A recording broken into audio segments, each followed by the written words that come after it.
Hey. Welcome, folks. It is Monday. Sorry, the weekend's over, but start of a new great week, folks. And we've got plenty to talk about today. Um, Mama Bear will be joining me a little later, but she will be here, folks. So don't be sad. You'll get to see her lovely face. It is February 20th, 2023, the start of another awesome week, guys. And I get to spend it with you guys at least once a day. Oh, wait, twice a day, 3 days a week. Can't beat that, folks. Can't beat that. So, guys, again, we got some updates to talk about in the Nicola Bulley case, folks. Sad as it is, we do need to talk about it. Come on in, everybody. Get comfortable. Grab your coffee, tea. Come on in. Sit down. Have a conversation with me about this. And let's see what we can come up with, folks. Let's do this.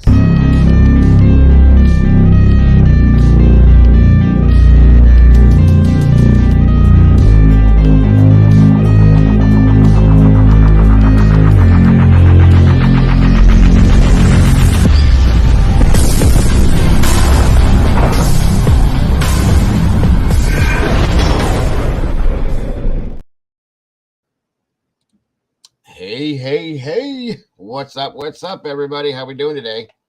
Happy Monday. Hope you all are having a great start to your week and a great start to your day. I hope everybody had a great rest of your Sunday yesterday. You did spend quite a bit of the day with me, folks, and I thank you for that. But again, guys, just trying to make sure that you guys have the news as I can get it to you. I want to thank you all for being here and joining me today. And I hope, again, like I said, you all had a great weekend with your families. And my apologies to all of you for taking up most of the day yesterday with you guys. But again, here we are back together with the fam. How is all of you doing? How is you doing? How are all my meatballs today, guys? Thank you for jumping in here and popping in the sauce with me today, because we got some sauce to spill. That's a fact. Hold on, guys. Something went a little wonky there for a minute. All right. Jump on in here, guys. Do me a favor. Pay attention and look for ads for me, guys. Let me know if you see them. All right. I see we got all the meatballs here today. That's awesome. Thank you for joining me again, folks. Missed you guys. Long time no see, right? Yeah. Anyway. So who we got here this morning with us? It is morning here, 11:33 a.m. Miss Heather's in the house. Thank God. Good to see you. Mrs. M, thank you so much for joining us today. Green Eyes, welcome. Good to see you. PPR's in the house, everybody. Welcome, PPR. Oh my gosh, it's on the mic. How are you, bro? We missed you the past few days. Good to see you. Welcome back. Miss Pamela Gribben from the UK, thank you for joining us today. I have T2014's here. Welcome. Good to have you. Good to see you. Thanks for joining us today. Miss Brandy, of course. Always a pleasure, my dear. Thanks for joining us. Cat K, welcome. Good to have you, hon. And again, folks, I'd like to welcome a few new people. Mr. Woodhouse is in the house from over in the UK. I believe Woodhouse popped in yesterday and he came back today. That is awesome, Woodhouse. It's great to see you, and thank you so much for rejoining us, sir, and spending the time you did with us yesterday. I appreciate you so very much. I absolutely do. Let's see. Miss Tiffany Guzman. Sorry about that. Happy Monday. Yuck, laugh out loud, sunny, and in the 40s here in Aurora, Illinois. Well, it's good to see you, Miss Tiffany. And it is pretty nice outside today, actually. Yeah, it's kind of spring-like. What's going on here? What happened here? No. Oh my God. Why is it always me? Come on. Load back in. All right. And who else do we have? Miss Karen Ann, welcome back. Good to have you. Good to see you. Thanks for jumping back in with us today. It was great to meet you yesterday as well. what about a romance? Mr. Woodhouse. I'm going to start calling you Woody, my friend. I love it. Love it, love it, love it. And again, congratulations and welcome to all the new meatballs who have recently just gained a new memberships, guys. That's awesome. It is so great to have you guys as part of the family. And down here in the sauce with the rest of us. Tank top and shorts. It's Florida, baby. I kind of want to hear about it, Mike. I don't want to hear about it. You know that. Miss Jody Walters is in the house. Welcome, welcome. That's Miss Heather 40 off. Leave a little bit, and so I can come back and find you again later and drag you back in with us. Come on in, guys. Mr. Strike First, what's up, little brother? Good to see you again. PPR, welcome back, bro. Miss Cheryl Manzella, thank you. Good to see you today. Thank you for joining us. Awesome, Mrs. M. Thank you. Says the ads are rolling. That's a good thing. Emma Morley, another new person. Thank you so much for joining us, Miss Emma. It's great to have you back. I did believe I saw you yesterday, and I'm glad to see you today. That's a fact. That's a fact. Who else do we have here? Anybody else? Well, a lot of these people are joining us, folks, from the UK, over the pond. Please, please, guys, ensure them and make sure that you give them the warm welcome that we offer to everybody. This is a family, guys, and we treat each other as such. Everybody's welcome. All we ask is that everybody respect each other. We have the right in here to express our full opinion, theory, and thoughts on everything we cover with these cases. And you will not be attacked. That I can promise you. If we disagree, we disagree. If we agree, we agree. Either way, at the end of the day, we're all still here together, and that's why this channel does what it does. Miss Amy from Ireland. Hello, my dear. Excuse me. So great to see you. It's been a minute. I think I said that correctly. Ireland. I think. If I'm wrong, Amy, correct me. It's been a while. Mr. Lance, welcome. Kilani, hello, hello, hello. Thank you for joining us, my dear. And awesomely, I would like to say, anybody else that's not in chat right now, excuse me, you are still so welcome and so appreciated, even if you're just listening. And I appreciate seeing you guys. All of you guys, keep on coming back, guys, because we have plenty of room for all of y'all. That's a fact. It's awesome to see you guys in here today. 47 wonderful people watching right now. That is amazing, folks. Again, leave me just a little bit of that DNA on that like button, folks, again, so I can come and find you later on and drag you back in here with us. Once you're here, you're part of the family, guys. And I hope you guys enjoy yourselves. Yes, we do love the UK. That's a fact. That's a fact. Our brothers and sisters over the pond. That's exactly what I call it. All part of the family.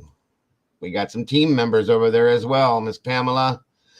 And Miss Pamela has been amazing during this case, folks. And you know that. If it wasn't for her, we would not be halfway to where we are with this. Is it a public? It is, Woodhouse. It is. It is President's Day. So I have a child home with me. It is President's Day. So happy President's Day, everybody. That's right. Thank you, Mrs. M. Welcome to all our new family members. Whether you choose to be a meatball or not and become a member, you are still part of the family 100%. So thank you all for being here. It is so great to see you in here, Miss Amy. I've definitely missed you over the months, and it's so great to have you here again, hon. Dago Day. We gotta come up with Dago Day. That'd be a great one. Come on in, everybody. 51 beautiful people in here, folks. Thank you all so much for joining us today. That is awesome. I love it. I love it, as do we all. And thank you, moderators, for joining me today. Once again, I have the best moderators this side of YouTube, folks. It is a fact. You all know it as well as I do. They are amazing, and I am so super lucky. And like I said, Mama Bear will be joining us here just a little bit later. She had some personal things to handle, but she will be here, guys. So don't be sad. She will be here soon. Thank you, Ms. Heather. I do appreciate that as well. Again, anybody that would like to donate to support the channel here and or me to keep me running. There are bills that go with it. There are the PayPal, Cash App, and the Venmo. Please feel free. If you feel comfortable enough to donate to support us here, I would definitely appreciate you.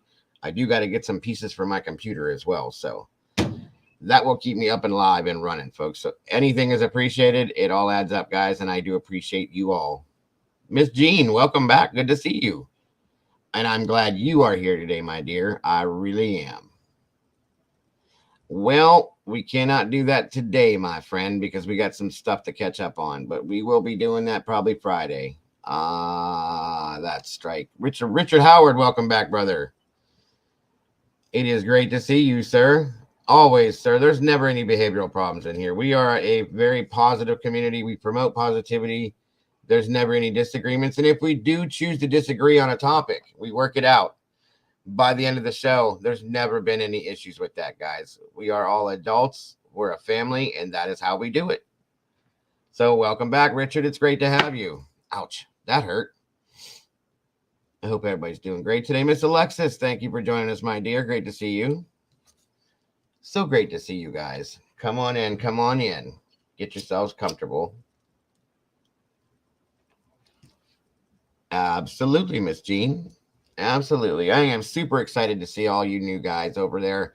I think most of you guys have come in from over the pond. Most of you guys are from the UK. Do me a quick favor, folks. If you're not comfortable, you don't have to do it. But if you could real quick, please in the chat, throw out where you're tuning in from, please. I'd like to see it.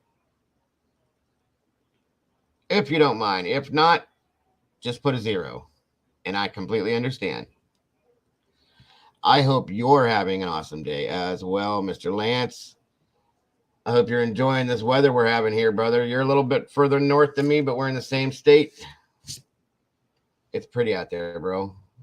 Good golly, Miss Molly's in the house, folks. Look at that. We love you, Molly. And she is in Idaho. No, I'm Daho, not you, Molly. I am. Slough, UK. Miss Pamela's amongst the aliens. Oh, well, that's okay. Pour me another one. Welcome. Great to see you. Hello, new to this channel as of yesterday. You are from the UK. Welcome. We got another brother or sister from the UK. That's awesome. Miss Brandy. Russellville, Arkansas. That's awesome. Nova Scotia, Canada. That's amazing. A little further north than us. Hello, pour me another one. Thank you for joining us. Excited to see you. Come on in, everybody. Get comfortable. Grab your coffee, tea, whatever that may be. Come on in, sit down, have a conversation with me. Derbyshire. That's awesome. And that's why I love having all of you guys from the UK, because I like to hear about all your separate areas, folks. I really do. And it's awesome to have the family spread out so far. We have brothers and sisters in Australia, the UK, New Zealand, Canada, everywhere, guys. We have not gotten anybody from Asia yet, but we're getting there. Miss Green Eyes at Northern Michigan. That's awesome. Breezy, welcome. Great to see you. Woodhouse is from Lancs, UK. Mississippi Delta. We got a Southern Belle in here. How about that one? Yeah, we do love the UK. That's a fact, Lance.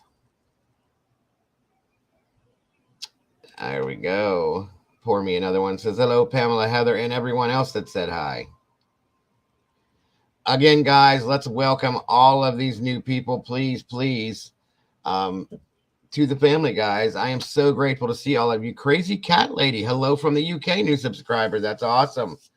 Welcome, Crazy Cat Lady. It's so great to see you. We love cats in here. That's a fact. So I hope you do too, obviously. Is that Miss Sherry I see that popped in here? I just missed it. I don't have my glasses. Welcome, Miss Sherry. Glad to see. Press conference in 50 minutes, guys, and we will have it live. We will have it live. Oh, we do love our cats in here, Crazy Cat Lady. We do. I think most of us do have them. It's me.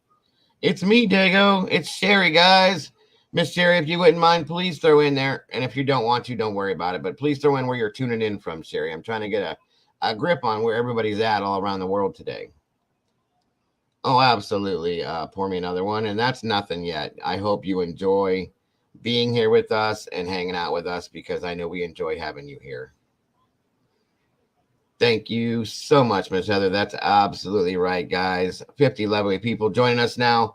Thank you so much. Please like, subscribe, share, and hit that notification bell, so that you don't miss joining us live. And like I said, leave a little DNA on the like button. That way, if I have to, I will come find you and drag you back in here with us, guys. Miss Sherry's in lovely South Carolina. I bet the weather's great there. Strike first, our little brother is in Colorado, the home of the snow. Again, Lance, Mr. Toledo, Ohio is just a little further north than I am here in Ohio. Let's see. Miss Kim here, she loves doggies, but cats are adorable too. We do love our animals, period, guys. We got dogs, cats, rabbits, birds. All of us got some animals going around here. Yeah, East Side. That's crazy. Publicly buzzed. What is up, my brother? How you doing today, friend? Thanks for jumping in today. Great to see you, bud. By the way, that was a great stream last night. I absolutely enjoyed it, and thank you for covering that, my friend, because that is important to get out. Guys, if you're not familiar, I did put this out the other day, and I will continue to do this. Publicly Buzzed has a great channel out here. Play some really interesting, informative, and really cool streams that he gets out there, guys. So please, if you would, check him out. Go over there, show him some love, subscribe, and see what you can find on that channel, guys, because it's really good. I love it. I'm telling you. I agree, Gene. It is going to be a sad press conference. I'm absolutely excited, Miss Hamey. I love being in the UK. I absolutely do. The UK people are awesome. All you guys, UK, Ireland, Australia, I love having people on that side of the world. I do. No lie. Thank you, Miss Heather. There's the link, folks. Publicly Buzzed right there up on screen. Check him out. He is a really great guy. Very welcoming over there, just like we are here. And again, as we do in here, guys, you have the right to say, speak, and think what you want over there. As long as you're not being racist or insulting anyone, you will be able to voice your opinion over there. And he wants to hear it, guys. He really does. He wants to hear your opinions, just like I do in here. It's a great channel, folks. Check him out. Show him some love. Please do.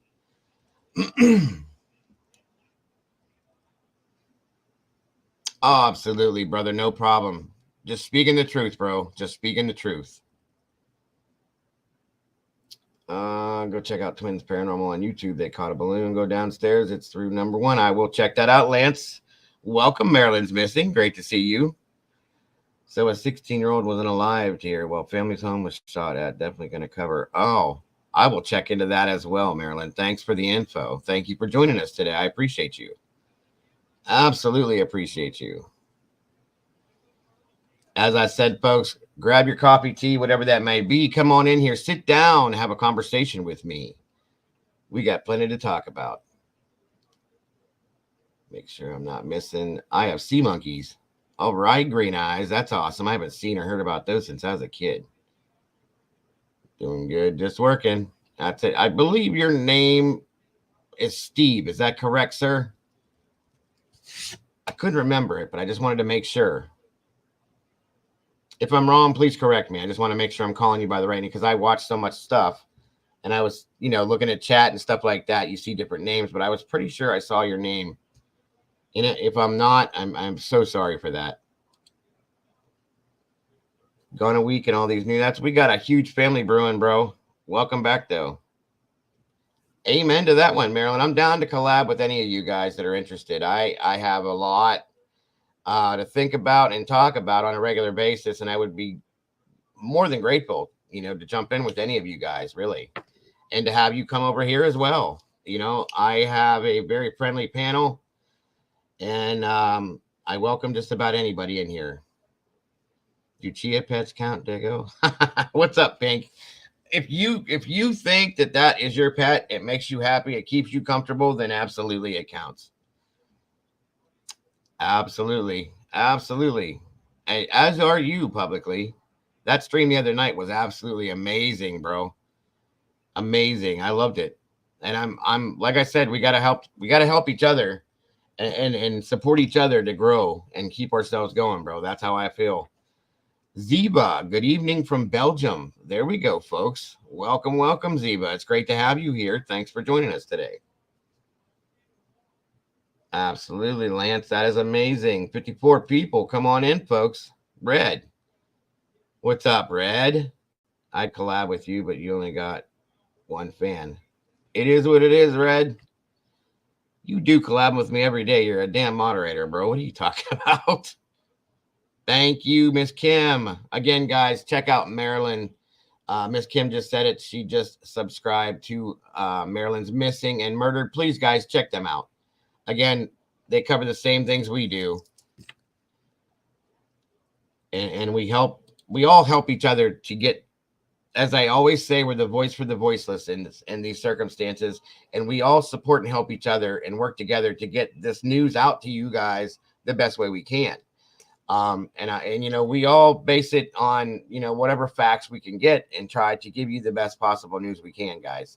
So, if you support us, we have to support each other. That was what I'm trying to say, guys. It's really important. Ms. Alina, welcome. Good to see you. Thank you for joining us today.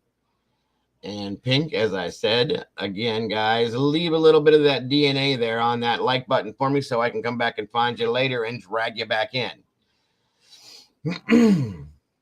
Thank you, Ms. Heather. There's the link for Marilyn's Missing and Murdered, folks. Give her some love. My sister-in-law lives in Schwabisch Hall, Germany. That's awesome, Green Eyes. Yeah, the true crime community has been so welcoming and awesome. It is. It really is a great community. I agree with you publicly. Again, I'm sorry if I want to call you by your name, but I wasn't sure. I thought it was Steve, but whatever you want me to call you, brother, is what I'm going to call you. Thank you, Cat Lady. I appreciate that as well. But it is a very welcoming community, depending on, what you're talking about and how you're doing it, but you make it what it is. What's up, K-Dips? Welcome back, brother. Good to see you. I am good. I hope you are. Again, folks, we have some new folks in here. Please show them the welcome that we do with all new friends and family members, guys, because we have quite a few coming in here and we got to make them feel at home as we always did. Steve is good. All right, bro. Thank you. I just don't want to keep calling you publicly. You know what I mean? Again, folks, for those of you that are just popping in here, Mr. Steve is here from Publicly Buzzed. If you could please, guys, show some love over there. He's got a great channel. He's doing the same types of things I am. He's got some great content, guys. Go over there and check him out. Subscribe, show him some love, and I promise you, you will not be disappointed. You definitely will not be disappointed, guys. More meatballs. We're filling that sauce. That is a fact. 64 beautiful people in here. Come on in, guys. Plenty of room, guys. Plenty of room. We do kind of have a follow-up to yesterday's show in regards to Nicola Bulley. A sad show it was yesterday. I don't usually go live on Sundays, folks. That's usually my family day. But I wanted to be sure that everybody, got the news as to what was going on with that case. It's been a pretty hardcore case we've been following. Very high profile. There's a lot to it, guys. And there's a lot of different ways to look at it. Sadly, the outcome is what it is, whether we expected or wanted it, it is what it is at this point. And so now, now's the time when we look for answers, guys. And, we got to get the right answers. And we do that here too, Steve. Don't worry about it, bro. We all have our own little way of doing things. Usually Fridays, we kind of take a break and get a little nuts, but that's what makes you entertaining over there, brother. I'm telling you guys, it's very entertaining over there. He does a great job. Just like Marilyn Missing and Murdered, check that out. And we also have, we do support great channels. That's a fact. Where's my brother PPR at? PPR is in here, folks. Another great channel, guys. Very informative, intellectual content over there. I'm telling you guys, I love it over there. If we could drop PPR's link, Miss Heather, guys, please check him out as well. Oh, this is awesome right here. 25 minutes to the news conference, folks. We are covering it. I'm also doing a $100 giveaway. Once I hit 1K, I give away $50. When I hit 500, hey, absolutely check it out, folks. It's a way to get some free money. 5:30, 30 minutes. Don't worry about it, K-Dips. I got you. You do got to make it fun, man. And like I said the other night, listen, and that's why we do our Fridays the way we do. Sometimes we play music, we do whatever, man, because when you're covering true crime, it's a lot of times it's a sad scenario. It's very depressing in some senses, and we put a lot of time and effort into it and our hearts into it. And a lot of us are passionate about this. You know, I know I am, and I know most of my moderators and a lot of other people that are in here are very, very passionate about it. Okay. And you can't do it nonstop without breaking the monotony here and there and having a little bit of fun to breathe. You know what I'm saying? So absolutely. What do we got here? Pink Peony, Dobermom, get well soon. Is Dobermom in here? Did I miss her? I didn't see her jump in here. Miss Nikki, are you in here somewhere? There's so many people there I didn't see. Thank you. Thank you, Marilyn, for subscribing to Publicly Buzzed. Great stuff. There is the link, guys, for PPR, Professional Paranormal Research. Again, another great channel to check out, folks. I know, man. Maryland, it sucks. The kid cases really get to me. They really do. But again, we are the voice for the voiceless, folks. We have to put it out there, because if we don't, who's going to do it? And these cases cannot go cold. They cannot go cold. Well, Miss Nikki, I hope you're feeling better. Dobermom, Orphan. You got to get better. We're missing you. You got to get back in here. Miss Liza, welcome. Great to see you. Thank you so much, Miss Liza, for joining us again, folks. 73 beautiful people in here, guys. Come on in. Plenty of room. Yeah, that's right, Miss Pamela. That's right. I'm going to have to add a few new ones, guys.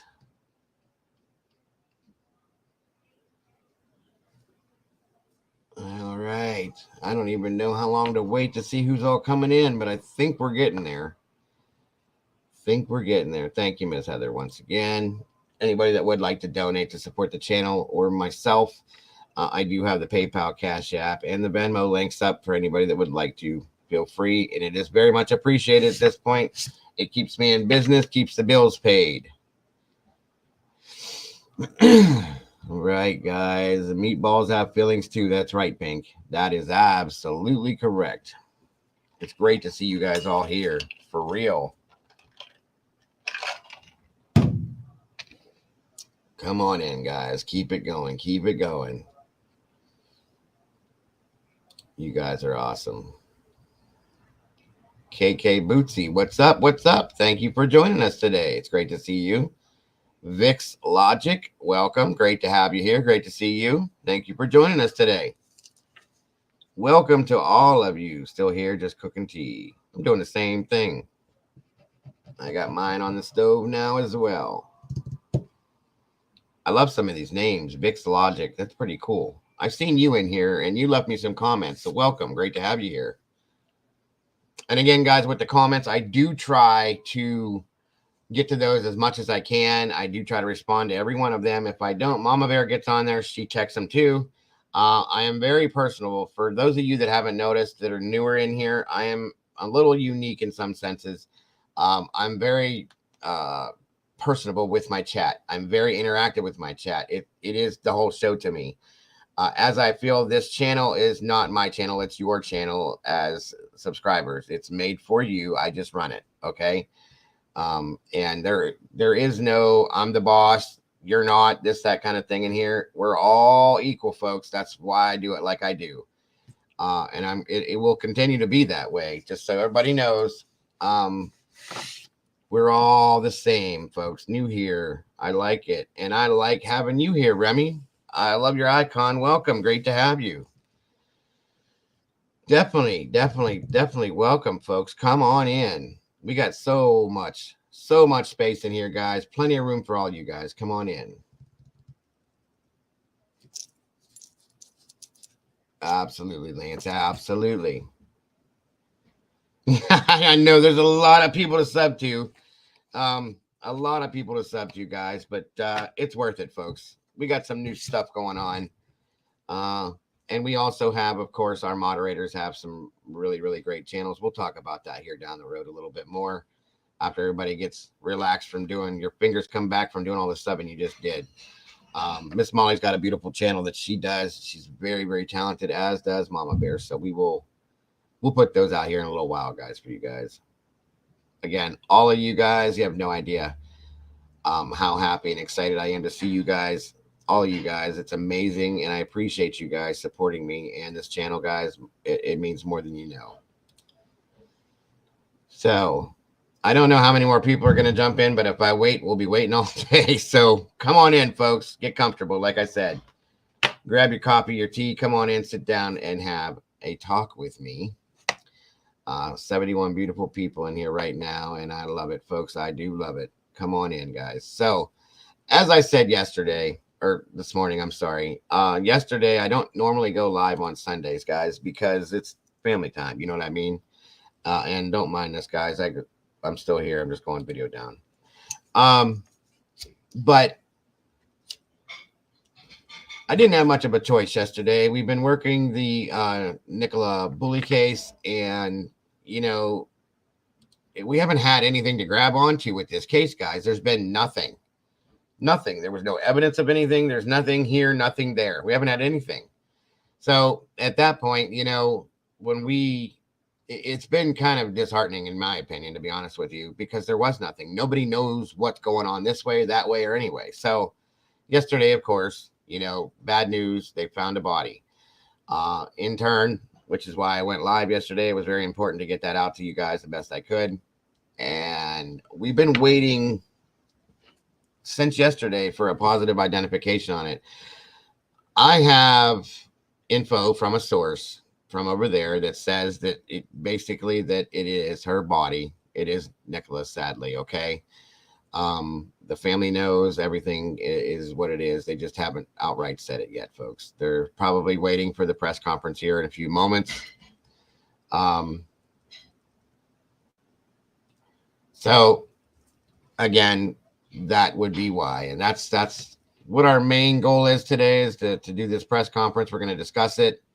We're going to discuss some other things too, because there are some weird things with this case, guys. There really are. Transporter. What's up? Exactly. Most everybody knows that it's her. We haven't gotten the word. I don't want to title anything, you know, out of respect until we get the word from the police. But at this point, you know, based on the source that I have, it is her, folks, sadly. And this isn't the outcome that any of us wanted. You know, we know that. I was hoping, as was Mama Bear, as was most people that I talked to, that she just maybe walked off and decided she was tired of life, wanted to change for a little while, and that she was going to pop up alive and healthy somewhere. Well, sadly, that's not the outcome, guys. And I, you know, I ask everybody to please keep Nicola's two little daughters and her family in your thoughts and prayers, guys, because they need it right now. You know, this is not a good thing. It's really not. Those two little girls, it's so sad. And it's so disheartening. Because they're the ones that have to suffer. She has a 6-year-old, 9-year-old, beautiful little girls, and now they have no mother, guys, and it just makes me sick. Exactly, Breezy. I think we all were hoping that she was going to be found alive and well, and, you know, just was having some personal issues, but sadly we don't have that luck with this. So again, we're going to go over the press conference, folks. We're going to take what we can from that. We're going to talk about it. Okay. And there's some other things that, with this case that I really want to talk about, as we talked about yesterday. That's right, Ms. Heather. Thank you so much. 81 amazing, beautiful people in here. And thank you guys so much for being here with us today. Thank you for tuning in. And please like, subscribe, share, and hit that notification bell so that you can be here with us the next time we're live. Thank you once again, Miss Brandy, as well. Anybody that would like to support the channel, please do. Every little bit helps. There is a PayPal, a Venmo, and a Cash App link out there for you guys, and I do appreciate you all. I understand, Marilyn. A lot of people, and that's what my thing is, guys. Before we even go anywhere with it, I don't believe in my heart of hearts that this was self-inflicted, guys. I don't.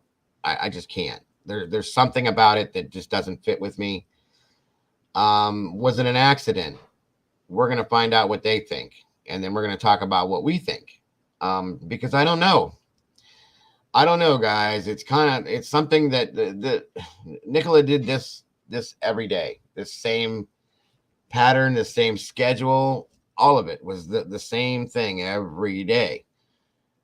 My problem with this is why now? If it was an accident, you know what I'm saying? That's my issue with it. And Willow, her dog, was like one of her children to her, guys. That dog was attached to her, left everywhere she would go. Everything she would do, that dog was there. I don't think she'd leave her dog either, Bootsy, and I don't think she'd leave her two little girls. What mother would? You know what I'm saying? What parent would, let alone a mother?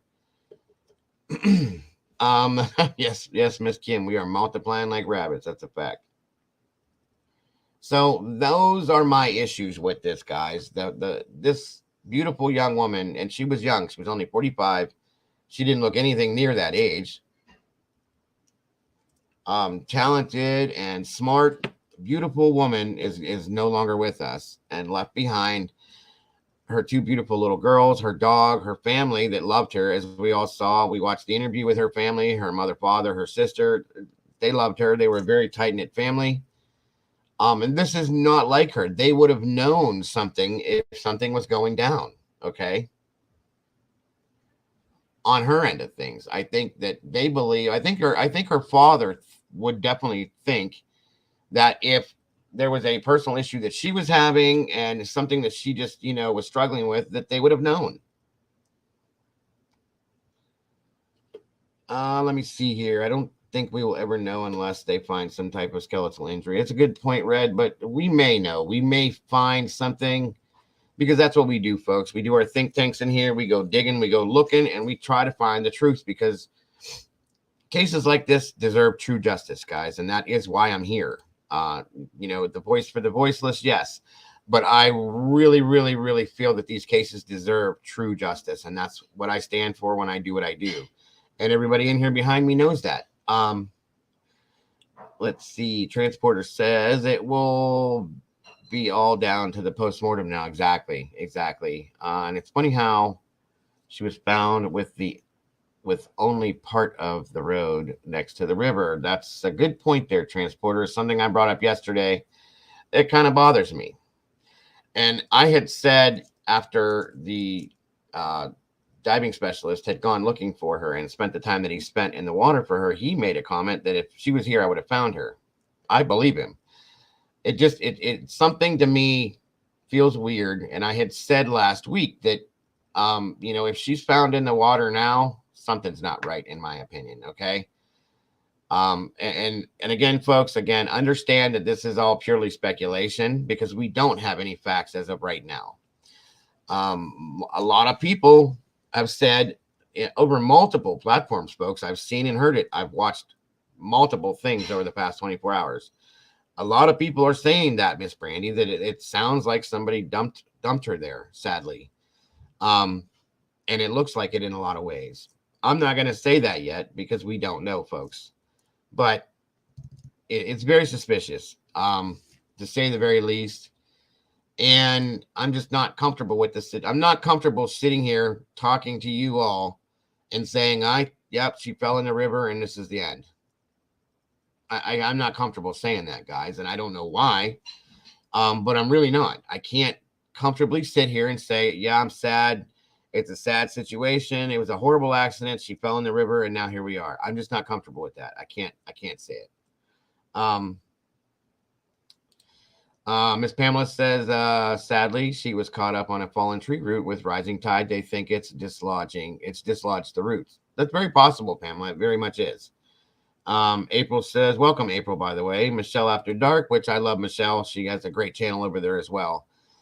Says a press conference is happening in 20 minutes on this case. Absolutely, April. We are going to be here to watch it. That's a fact.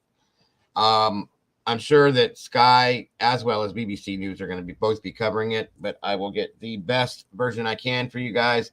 We will watch it together here live.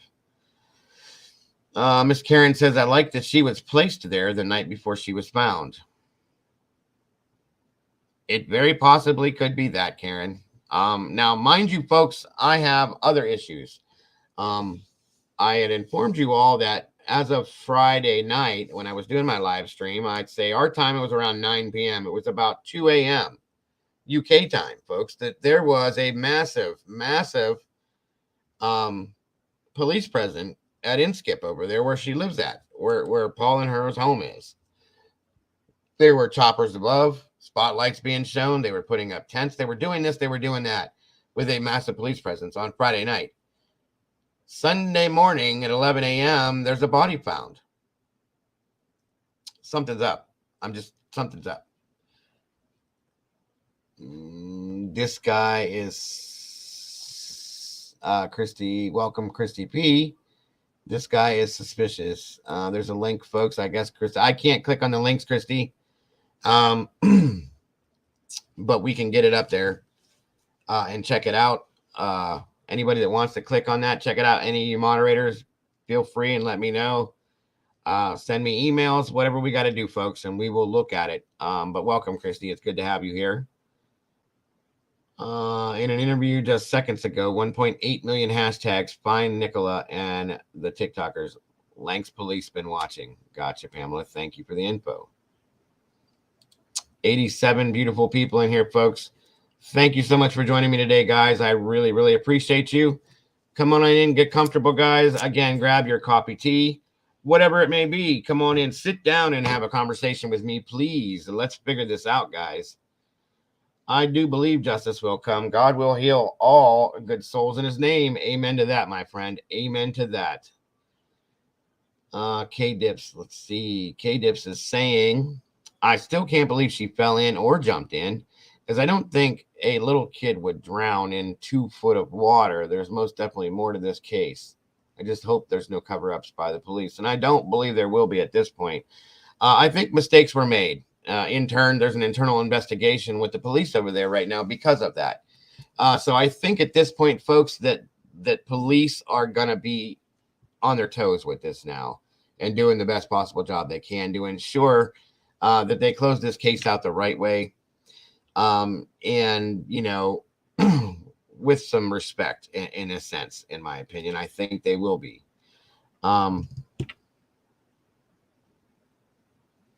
K-Dips is asking, Miss Christie, are you talking about the actual guy who is running that channel is suspicious, or with what's going on in the channel link that you put down? Hello from Wyoming, Miss Jan Brooks, aka Spirit Walker. Welcome, Jan. Thank you for joining us today. It's great to have you here. So great to see you, and welcome. Come on in, get comfortable. Plenty of room. This river is no bathtub, sadly. That's a fact. It is a fact. 89 beautiful people in here. Come on in, get comfortable, and join us, guys. We are awaiting the press conference to start and just kind of talking a little bit about what we know so far before we get into the press conference, guys. I'm kind of curious to hear what they have to say. I'm sure they're going to give the positive ID that it is Nicola, sadly. So we will have that in the books, and then we can move on and we can start asking our questions and trying to answer our questions that we all have on this case, because I know there's a lot, guys. I really do. I really do, guys. I know there's a lot. For those of you coming in, please, if you would, leave a little DNA on that like button for me, folks. Just a little. And let me know that you appreciate the channel, because I appreciate you guys. I really do. Miss Lena says it's possible someone just drove up and dumped her. Anything at this point is very possible, Lena. As I say with a lot of these cases, I put everything on the table. I don't take anything away until police say that's not the case, and then we remove it. Miss Christie says this guy just happened to be filming and walking on the road while the body was being pulled out. That is kind of suspicious. Just happened to be there. Welcome, Dylan. Good to see you, brother. The body has been in there for at least a week, in my opinion, as the body was too bloated to recognize her. I have not seen or heard that, Miss Dylan. Again, understand, folks, and for those of you that don't know, I am, retired firefighter, EMS worker. I have dealt with things like this. I have done body removals from the water multiple times. And again, from what I understand, this water, the temperature was quite cold. And again, that being a fact, it's going to preserve the body in certain senses because of the temperature of the water.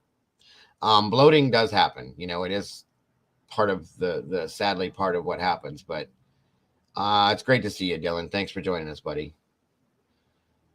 Remy, exactly 7 miles is more. Okay, I'm sorry, I missed that. You have to check out the 2 links when you have time. I absolutely will, Christy. My moderators are recording those for me and keeping that together, and I will get emails and whatnot. I'll go check it out myself. And I do appreciate that, Christy. I absolutely do. Transporter, I have always thought Nikki on bench. Dinghy pulls up, gives Nikki reason to walk to dinghy, puts phone on bench, harness between bench and river. Nikki take up, river taken. Okay, Transporter, I got you. That makes some sense. It definitely does. What's up, Woodhouse? Remy stuff. Where are we at here? Remy stuff. The river is tidal. It could have moved several times. And that's another issue I have with this, folks, is that she was found after 3 weeks, 23 days, guys, a mile down the river from where she was last seen. I don't understand that. My mind doesn't process that, I guess, as it should. I'm not comfortable with it. There she is. There she is. Mama Bear, I need ya. Come on. Welcome back. It's great to have you here, Mama Bear. Let me throw in the link for you and get you up here. There you go. Right underneath your name, and you are set, Mama Bear. Come on in. 101 beautiful people in here, guys. Thank you so much for joining us today. I do appreciate you guys, as we all do. Welcome. We have plenty of room. Again, folks, as I said, please welcome everybody, as we do with everybody that comes in here on a new basis. Please. This is a very welcoming community, folks. A very comfortable community, guys. So thank you, Miss Brady. That's a fact. So come on in, folks. Welcome back, Miss Amy. It's great to have you here. Let's see, Miss Christy, or K-Dips, I'm sorry. Christy P. I also heard that guy started his channel about Nicola on the 23rd of January. But she didn't go missing until the 25th or something like that, the 27th. I haven't checked it out myself yet, though. Okay. Oh, what did I just drop? All right, there we go. Sorry, guys. And welcome, Mama Bear. How are you? You're muted, hon. No? I don't hear you. What's going on? No sound for me. Hold on, guys. You guys can all hear me, right? Oh, wait a minute. Something just happened.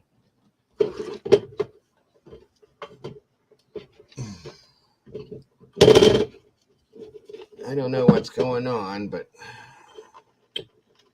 I'll figure it out. Go ahead and say something now. Nope, nothing. Yes, 110 beautiful people in here. That's amazing, guys. Thank you so much for joining us today. 1 second, folks. Be right back.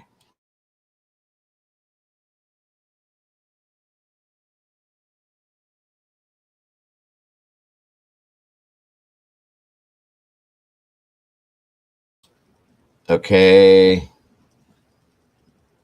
Yeah, go. I don't know. I would. Okay, they can't hear you either, so maybe go out and come back in, Mama Bear. Something might be. It might be there. Something with that. Thank you, dear. All right, we'll figure it out. I guess the alleged fisherman did not see her float by.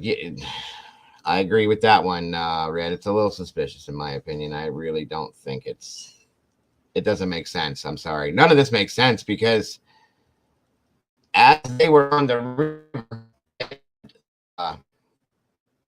down in water, and nobody saw anything. I don't know what's going on. Hope everything's okay. I'm going to drop this link again for you, Mama Bear, just in case you didn't want to go running looking for it, guys. Give me one moment to get her set up. BBC News talking about monitoring channels regarding this case, ESP, especially TikTok. Yeah, I've heard that too. Definitely heard that. Oh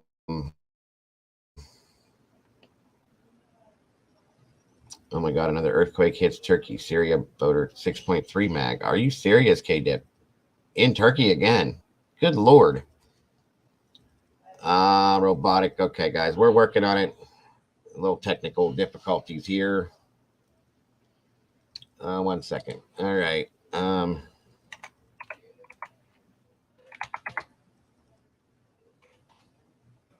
Just trying to get this set up while I wait for Mama Bear to get in here. It is very sad.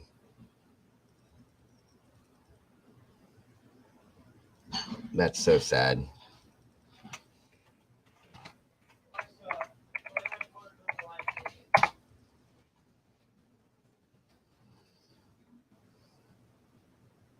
I guess Sky News would probably be the best one to pull it from.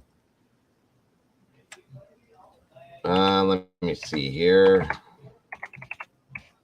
1 second.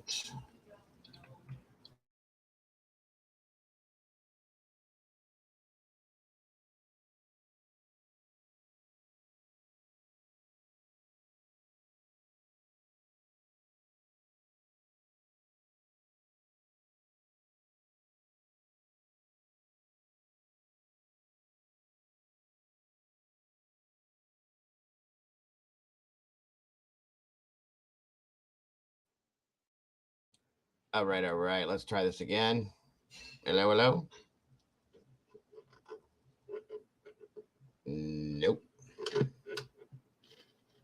I hear nothing. Let me try to play something else real quick to see if what comes through.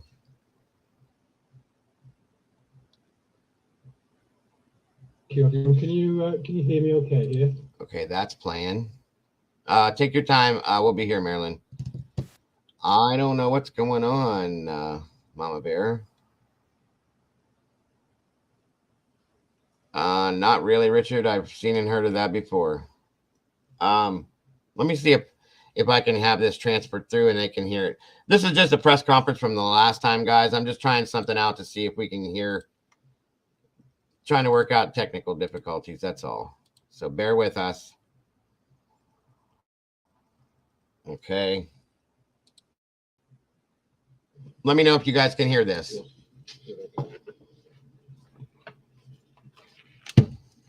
Very good morning. Thank you for your flexibility with a slight change in timing for this press conference. My name is Peter Lawson, and I'm Assistant Chief Constable here with Lancashire Constabulary. Okay, I can hear it, so you guys should be able to hear it. Detective Superintendent Becky Smith. Okay, all right. The Senior Investigating Officer, SIO, in the investigation. All right, guys, no worries. Mama Bear's going to keep playing with it until we figure it out. Thank you on her side. It's got to be on her side somehow. This morning, so we could give you an update. Yeah, this is the old one. We're not going to watch this one, but We will get it together, guys. I'm just trying to get her up here. I'm not worried about this. The press conference, as soon as it starts here, we will have that ready to roll. No worries at all. I had it turned down, Liza. That's why. No worries. It will be a lot louder this time for you guys, though.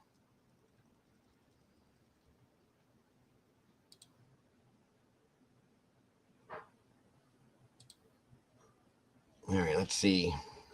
Had a pay rise of 8.2%. I think it's worth noting, though, that for this past financial year, we got it here. We're currently in that pay rise. It will be live here shortly, it says. So we're holding on. Almost time, folks. Inadequate, and all the while the NHS is continuing to strain under the pressure of not just recovering from the effects of the pandemic. Well, how loud is this, guys? Wave of strikes, which is really taking its toll. And we've also heard from the NHS provider's Deputy Chief Executive, Saffron Quarter. It should be any moment now that we'll be going live with the press conference, guys. The junior doctor strike will take, all right, good deal. Because it seems to include. And it'll probably be better than that when I do actually go live. So her plea to the government to start negotiating with junior doctors and other. I'm going to keep that down until we actually have to where we need it. All right, good deal, Karen. Thank you for that. When we do go live, I will give you guys full volume and everything on it. Just trying to get this worked out with Mama Bear. Thank you. Well, as we wait for that news conference, let's hand you back to Greg Mylan, who's in St. Michael. And again, thank you all for joining me today. It is so nice to have you all and super exciting to have you guys here. Michael's on WYRE in Lancashire. Jonathan, police are expected to give an update in the next few minutes following the discovery of a body in the search for the missing mother of two. Nicola Bulley, our correspondent Katerina Vitozzi is here with me, and of course we talked a little while ago about the focus on the family and anything yet, Mama Bear? They must have heard from the police, but we know the police won't answer questions this evening, and there are a lot of questions for the police. Yeah, they have been under intense scrutiny throughout this investigation. Brought on. Anybody? By the way, guys, if you haven't, please hit that subscribe button. Hit the notification bell. That way you guys will always know when I'm live, and that way we can spend that time together every time I'm live. It's so great to have you all here, and I appreciate you guys more than you know. We're trying to chase the tail a little bit with regards to their communication strategy because, as I said, of the huge public interest in what they've been doing. We know that they have referred themselves to the Okay, dips. Let's see here. Yeah, it's not good news. Normally, when one triggers, you'll see them start to happen elsewhere too. This doesn't. Yeah. Yep, very sadly it is. 10th of January, so 17 days. They were still pulling people out of the last one. Horrible. I mean, luckily there was people that were still alive, thank the Lord, but that's just horrible. Guys, please, keep all the people in your thoughts and prayers that are going through that right now over there. That's just so horrible, guys. I can't. Under huge scrutiny, there've been lots of voices. So much bad stuff going on in our world nowadays, guys. We gotta stick together, folks. We gotta make things positive again. There does need to be a moment. And we got a huge family here, folks. There's all of us here in the U.S. and we have a huge family in the UK, Ireland, Australia, all of us. We need to work together as one world, folks, and unite. And spread as much positivity as we can. But as I said, also the huge public interest in it as well. This massive operation has gone on, and from very early on, they said their working hypothesis, that phrase they kept using. We're getting there. Okay, Mama Bear jumped down again. Energy will follow up through Europe, Greece, Romania. Yeah, that's how it works too, Christy. Thank you, Remy. I do appreciate that. I really do. Prayers and thoughts to everybody over there in Turkey that's going through this again, folks. It's just horrible. It absolutely is horrible. And yes, Pink, prayers for Nicola's family, please. They said there were 3 hypotheses that they were routinely. Ms. Pamela says that Lancs Police will be going live here in the next 10 minutes. They just updated. I have it sitting right here, Ms. Pamela, waiting. Here they are walking up now, actually. All right, folks, let me get this set up for you guys. Again, Miss Brandy, thank you so much. Anybody that would like to donate to the channel to support, We are now able to do appreciate it. Yesterday, we recovered Nicola Bulley from the River Wyre. Nicola's family have been informed and are, of course, devastated. Our thoughts are with them at this time, as well as with all her loved ones and the wider community. It is confirmed. We recognise the huge impact that Nicola's disappearance has had on her family and friends, but also on the people of St Michael's. We would like to thank all of those who have helped bring what has been a hugely complex and high emotional investigation. Today's development is not the outcome any of us would have wanted, but we hope that at least it can begin to provide some answers for Nicola's loved ones. They remain foremost in our thoughts. The case is now being handled by His Majesty's Coroner. The family have asked that we read a statement on their behalf. I'll now hand over to Detective Chief Superintendent Pauline Stables to do that.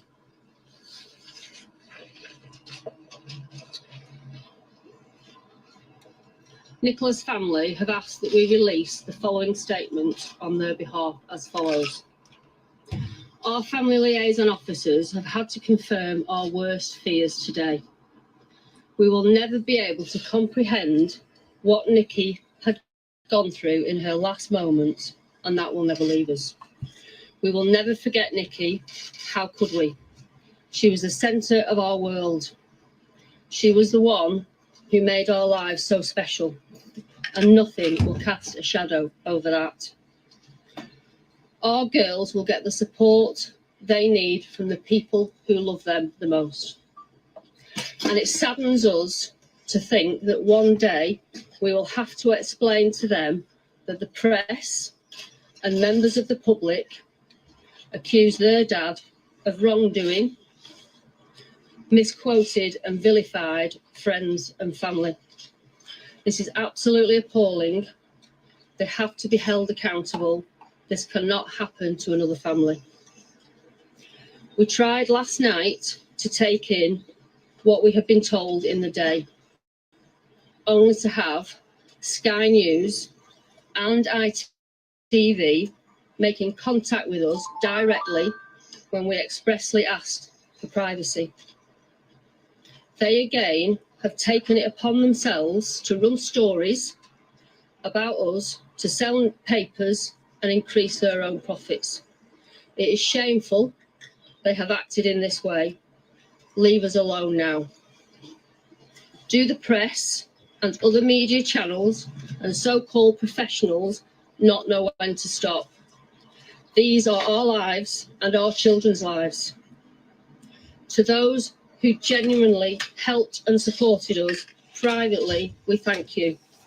The community support in St Michael's, friends, neighbours and strangers has been nothing short of comforting and heartwarming. Friends, you know who you are, thank you. Our hearts truly break for others who have missing loved ones. Keep that hope alive. Finally, Nikki, you are no longer a missing person. You have been found. We can let you rest now. We love you, always have and always will. We will take it from here. Thank you. Thank you, everyone. Thank you.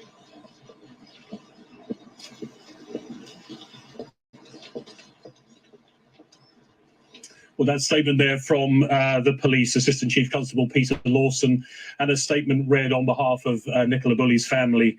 And the police confirming, as they said there, they are able to now confirm that the body they recovered from the River Wyre yesterday was that of Nicola Bulley. And as you heard there, the family have been informed and recognising the huge impact that the disappearance has had on family and friends, but also the people of this village as well, and thanking those who've helped during what's been a hugely complex and emotional investigation. Not the result they say that anybody wanted, but they hope it can provide some answers, or begin to provide some answers for Nicola's family. And then that the fact that it's now in the hands of the coroner to conduct the rest of this investigation. Katerina Vitozzi is with me, and clearly, as the police say, not the outcome anyone wanted from this, and clearly from the family a very emotional time as well. Yeah, and they summed up really in that statement read out on their behalf the role that Nicola Bulley had in their family, you know, describing her as the centre of our world. She was the one who made our lives so special, and nothing will cast a shadow over that. And I think that is the sense you got of the woman described to us by her friends and family here, when they were so desperately hoping that she would be brought home safely. A woman they described as loving and caring and kind, and the news today just utterly heartbreaking for them. Okay, for now, Katrina, thanks very much. Well, we can get some reaction to what we just heard from the police there on behalf of the family as well, from former Lancashire Police Chief Superintendent Bob Eastwood. Good evening, former Chief Superintendent. I mean, first of all, heartbreaking for the family. I wonder what you made of what we just heard there from the police on their behalf and behalf of the family. Well, I think it's really tragic. You know, unfortunately, you know, it was predicted by the police that this would in actual fact be the outcome, but it doesn't make that any easier to accept.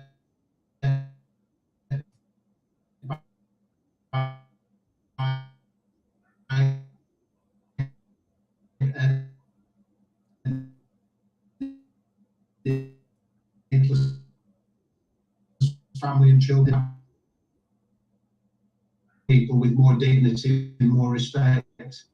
I do notice that some media outlets were also criticised, and I understand that the media got their job to do. So it's a very, very fine line to tread in order to do that.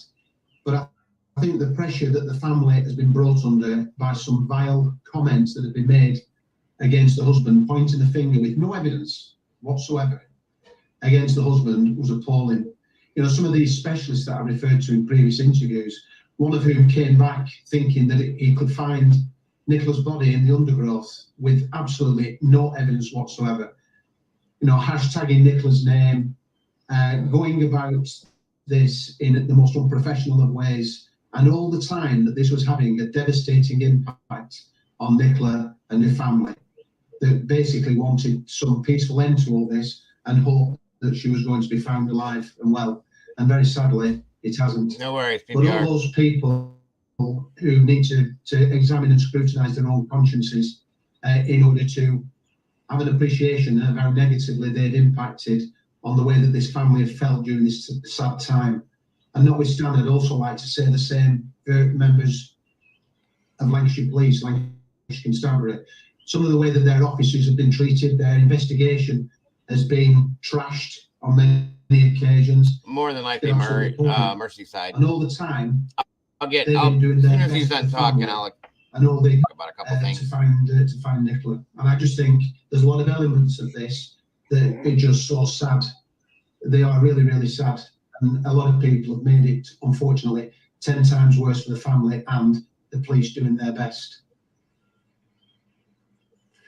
There's been a lot of discussion about this investigation, obviously that intense scrutiny, as you mentioned. Do you think, when the focus will be on the family and the awful news that they're confronting tonight, do you think there are questions about how this police investigation was handled, whether lessons need to be learned for the searches for the many people who go missing? Yeah, I do. Obviously, relationships between the police and the media has been raised quite a bit today. That clearly needs reviewing for the better of everybody. But it's also the part that's played by people that have literally pushed themselves in between the family and the police. They've pushed themselves into the investigation. They've had no right to do that. Pour me another one. They've been 100%. themselves running interviews on the banks of the river. They've been, you know, dominating social media, some of which have had hundreds of thousands of hits. You know, and it's just a terrible thing to have to manage when what you're trying to do is do your best to support the family and find Nicola. You know, and I think a lot of people would, you know, appreciate the pressure the police have been under, and so it's hardly surprising mistakes will no doubt have been made. The mistakes are made in all walks of life. You know, you can always do better, and I'm sure the police will reflect on that. And I think the press have got a part to play in that. And the press can help the police, because this will be used nationally. I'm sure the press can help the police acknowledge some of the things that could have done better, so there's better for everybody else. Nicola's family finished off in relation to how they want other families to be treated. And I'll just also mention you know, the role that TikTokers have played in this. You know, the police have had a significant balancing act. They've also had responsibility for policing the rest of Lancashire, don't forget. And this balancing act has been made worse because of these TikTokers, some of whom have turned up in the woods with a spade, digging for no reason whatsoever. What sort of impression were they trying to leave with? You know, and it's ridiculous. There were members of the local community in St Michael's that were harassed. The police had to take out a dispersal notice. You know, these things are not taken out as a matter of course, but they have to be taken out because people were visiting this area of Lancashire, a small quiet village, and they were harassing the residents, and the police needed to protect the residents. You know, there's a lot of things that have gone into this that have probably made this, and this was described by another reporter as the absolute perfect storm. There's a lot of things that have been to make this a very challenging and at times very unsavoury experience for all concerned. You described this, I think, earlier today as a watershed in terms of policing. I think what do you think will have changed in policing and how police deal with investigations like this going forward? Well, it'll need a review, a full review in relation to various aspects. You know, Lancashire Police are a very honest, decent police force, in my view. And, you know, they need to be given the opportunity to reflect on what they did well and what they could have done better. And I'm sure they'll go through that process. All police forces and all forward-thinking organisations do this. And Lancashire Constabulary, it needs to do that as soon as possible, while still supporting Nicola's family. They will still continue supporting Nicola's family, I'm sure of that, because that's what they've done in the past. And, you know, the press can play their part in that, learning the press have by way of feedback from the police. You know, what the press could do differently. You'll notice Nicola's family in a speech that was delivered with a great heartfelt and emotion by the police officers just delivered that speech. You know, there is some learning in there for the press. You know, and the press equally could do with doing things differently, I'm sure. And then how do the police and the press manage the intrusion into their business by people who project themselves as experts? They run their own interviews. There's also the TikTokers and so on. You know, this isn't just a police press issue. There's a lot of things to consider in all this. And I think, you know, the press should support Lancashire Police in the way that they deal with this for the benefit of the rest of the country's police force, because no doubt these sorts of pressures won't go away for the future. Former Chief Superintendent from Lancashire Police, Bob Eastwood, thanks very much for joining us on Sky News, responding to that confirmation from Lancashire Police that the body recovered yesterday was that of Nicola Bulley. Joining us now is in Greater Manchester Police. Oliver, thanks very much for joining us again. I wonder what your reaction is to what we heard from Lancashire Police and on behalf of the family there. I think it's a tragic case. My heart goes out to the family, but I do feel I used to be, as well as a detective, a family liaison officer. So I'm very well used to families having to deal with the shock of losing a loved one. But I do feel that police do have an element of closure. They know that their daughter or wife is not somewhere and they will never have any answers. They know that she's not coming back home, which is heartbreaking. And, you know, I did listen to the news conference. I think a great deal of my thoughts have focused on the disclosures of the police into what I see as highly personal information. And it took me back to my experience and what my experience is today, that there was a feeling of victim blaming to me by saying that Nicola, the implication was that she was an alcoholic, that she was a woman who had problems, and I saw that as excuses for not finding her. I'm also shocked, Jonathan, that it's members of the public that found her body less than a mile away from where they thought she'd gone into the river. And the question has to be asked, with all these underwater search teams, how could it be that she had not been found earlier, and it was really a chance sighting that discovered her body. So I think that there are a lot of questions there to be answered. Yeah. I think a lot of my concerns are around the communication, that there has been a breakdown in communication from the police to the public, and when that communication finally did come, it raised a feeling of concern with me that I saw it as a really kind of justification for why this young woman had perhaps fallen in the river before anybody could actually confirm that she had. Exactly.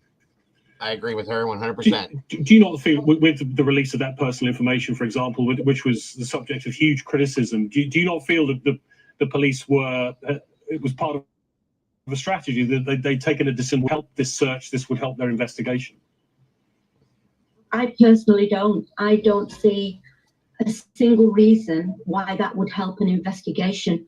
Not one little bit. I agree, and, Steve. you know, I agree. With my background working in child abuse and child sexual exploitation, I repeatedly see police officers and police forces trying to blame the children for their own abuse by, you know, victim blaming. You know, they were making, how many times have we heard they were making a lifestyle choice, or they came from a dysfunctional family, or they were roaming the streets at night when they shouldn't have been.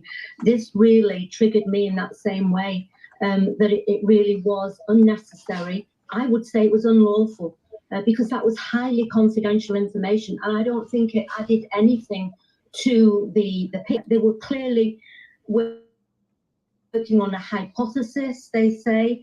The question I asked myself as a former police officer who regularly dealt with missing from homes when I first joined Greater Manchester Police is, did that thinking at the beginning lead to this being treated in a less than serious way? That, you know, the initial visiting of the scene, it wasn't preserved. There was no, I think the assumption was made early doors that this young woman had alcohol problems, she'd fallen in, and maybe that limited the extent of the investigation for perhaps 3 or 4 days, and at which point they then brought in a senior investigating officer. But it does beg the question, it may not have altered the outcome in the end, bearing in mind what we now know. But until today, we didn't actually know that this young woman had fallen in the river. You know, there were other hypotheses that she had abducted, that she could have left on her own. And I just feel that the job of a police officer is to follow the lines of inquiry, not to speculate. And entering that, you know, truly personal information into the arena, I feel, exactly, you know, is detrimental and you know, undermines the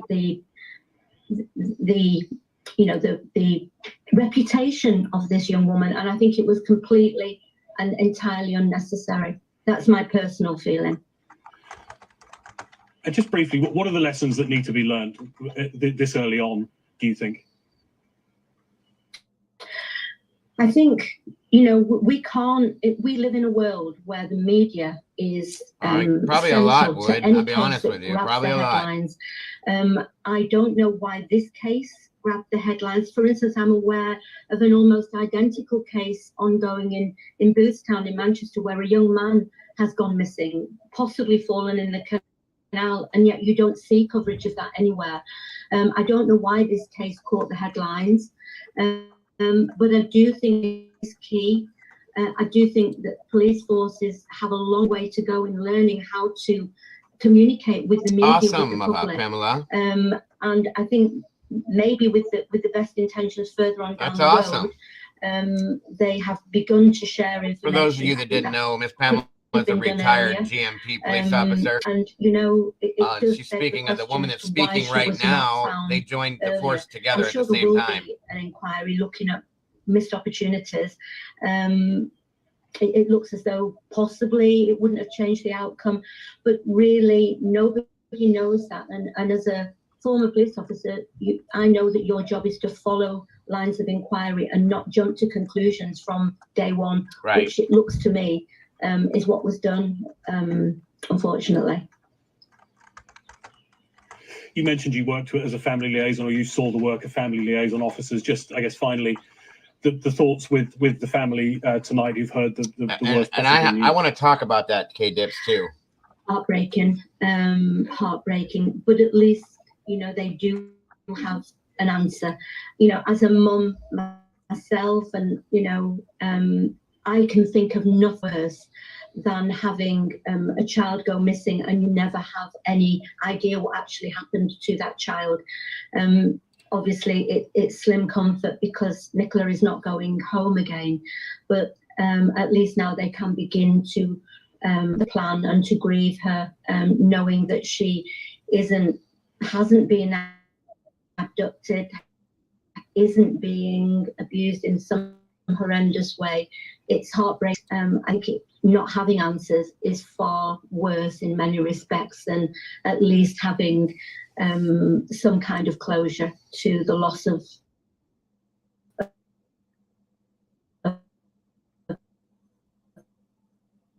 this young woman, which is really sad. Yesterday was that of Nicola Bulley, and then a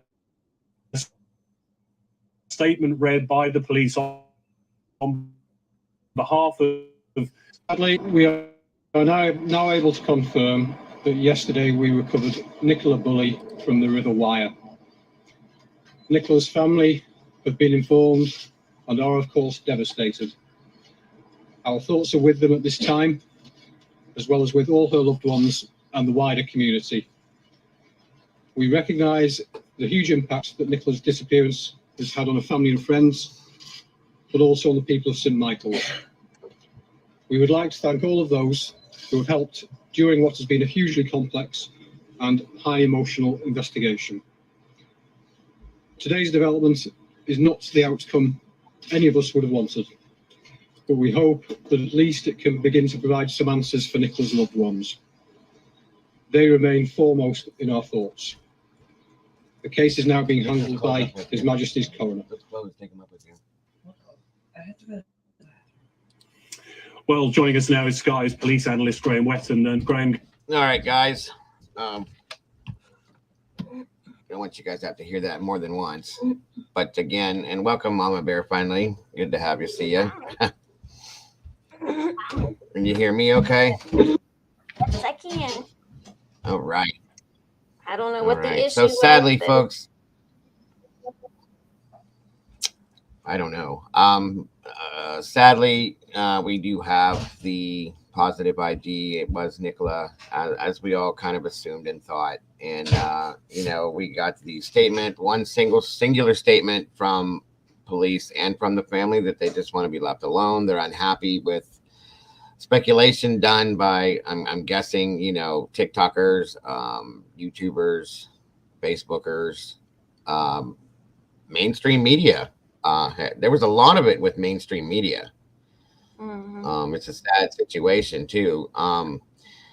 But, you know, that being said, you know, there's no excuse to be made for certain things. But at the same time, in my opinion, law enforcement handled this in a way that they probably should have done a different way. That's my opinion. It doesn't mean it's factual or anything, guys. I think they should have done it in a different way, and things may have been different in a sense. You know, we didn't, you know, everybody wants to help when it comes down to these types of things. You do what you do. You try to do what you can do, whatever it is. Everybody, as far as I know and can understand, and what I've seen, has wanted nothing but the best. Everybody wanted her to come home alive and well. Sadly, That didn't happen. You know, and just like Miss Maggie just said, sadly that didn't happen. But at the same time, there are questions that need to be answered now. Right. You know, how did she end up in the river? Why did she end up in the river? I don't believe, and I don't want to hear them say, because it's going to make it worse for me, that she got drunk and fell in the river. I don't. She drove her kids to school. You know, if we're going to go that direction, she drove her kids to school. She was walking her dogs, things she did every day. I don't believe that, folks, and I'm not going to believe that. I'm sorry. So there are multiple questions that are going to need to have answers. I hope there's an investigation. At this point, Pamela, I would want to ask you again, folks, for those of you that didn't know, that's why Pamela's part of our team here. She is a retired GMP police officer from in the UK over there. And she's done wonderful things for us over here. She definitely works with us and helps us to deal with the cases that we do over on that side of the pond. So my question to you now, Pamela, is at this point after the body, obviously we're waiting on post-mortem autopsy to be done, so on and so forth. Is that something, Pamela, that you feel is going to be broadcasted through the news? Because over here in the States, it's all put out there. I don't know if it will be or if it won't be. I'm asking, for that. And what do you think as far as an investigation is going to happen at this point now, Pamela?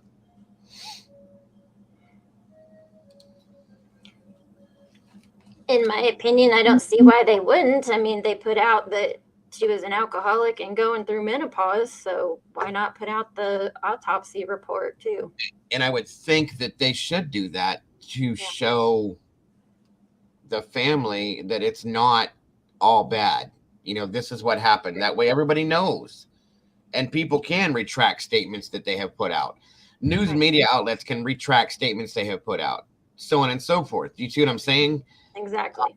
And that's why I feel it needs to happen, So that's why I'm asking you, Miss Pamela, what do you think at this point as far as protocol and how things go? Welcome, Grandma Bunny. Good to see you. Hi, Grandma. What do you think is going to happen at this point now, Miss Pamela?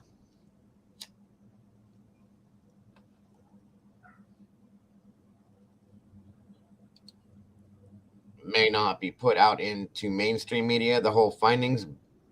They may put out COD by drowning. Now, let me ask you this, Pamela. If, for instance, they do the postmortem or the autopsy and they find something different other than drowning, are they going to release those, do you think, or no? Would they release those details per se, I'm sorry, or would they just keep it as a drowning and leave it go and keep it out of mainstream media? K-Dip says, yeah, they normally do tell us what the autopsy results were. If they don't, then the media will apply for an FOI on it. Right.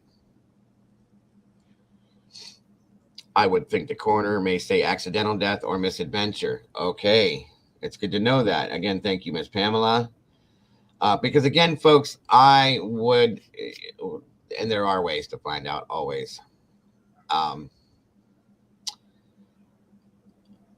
Can you repeat, please? I just wanted to know if they did find, I think you answered that already, though, that if they did find something that was odd in the autopsy, Pamela, if they would put out those results. That's kind of what I was curious about. I mean, there's always, is there FOIA in UK? That I don't know. Can the public apply for, autopsy results and death records and things like that? Pamela, do you know? If they're not involved as a public servant or somebody that's involved in the case, can just regular everyday Joes apply for, death records, autopsy results and things like that over there? Are you guys allowed to do that? We cannot apply for PM results. Okay. So we cannot FOIA anything, folks, that way. Dependent on findings, things may change in the investigation. Okay. Good to know. Good to know. And again, at this point, based on what the family has said and so on and so forth. And again, guys, understand that part of, I want everybody to understand that with the family's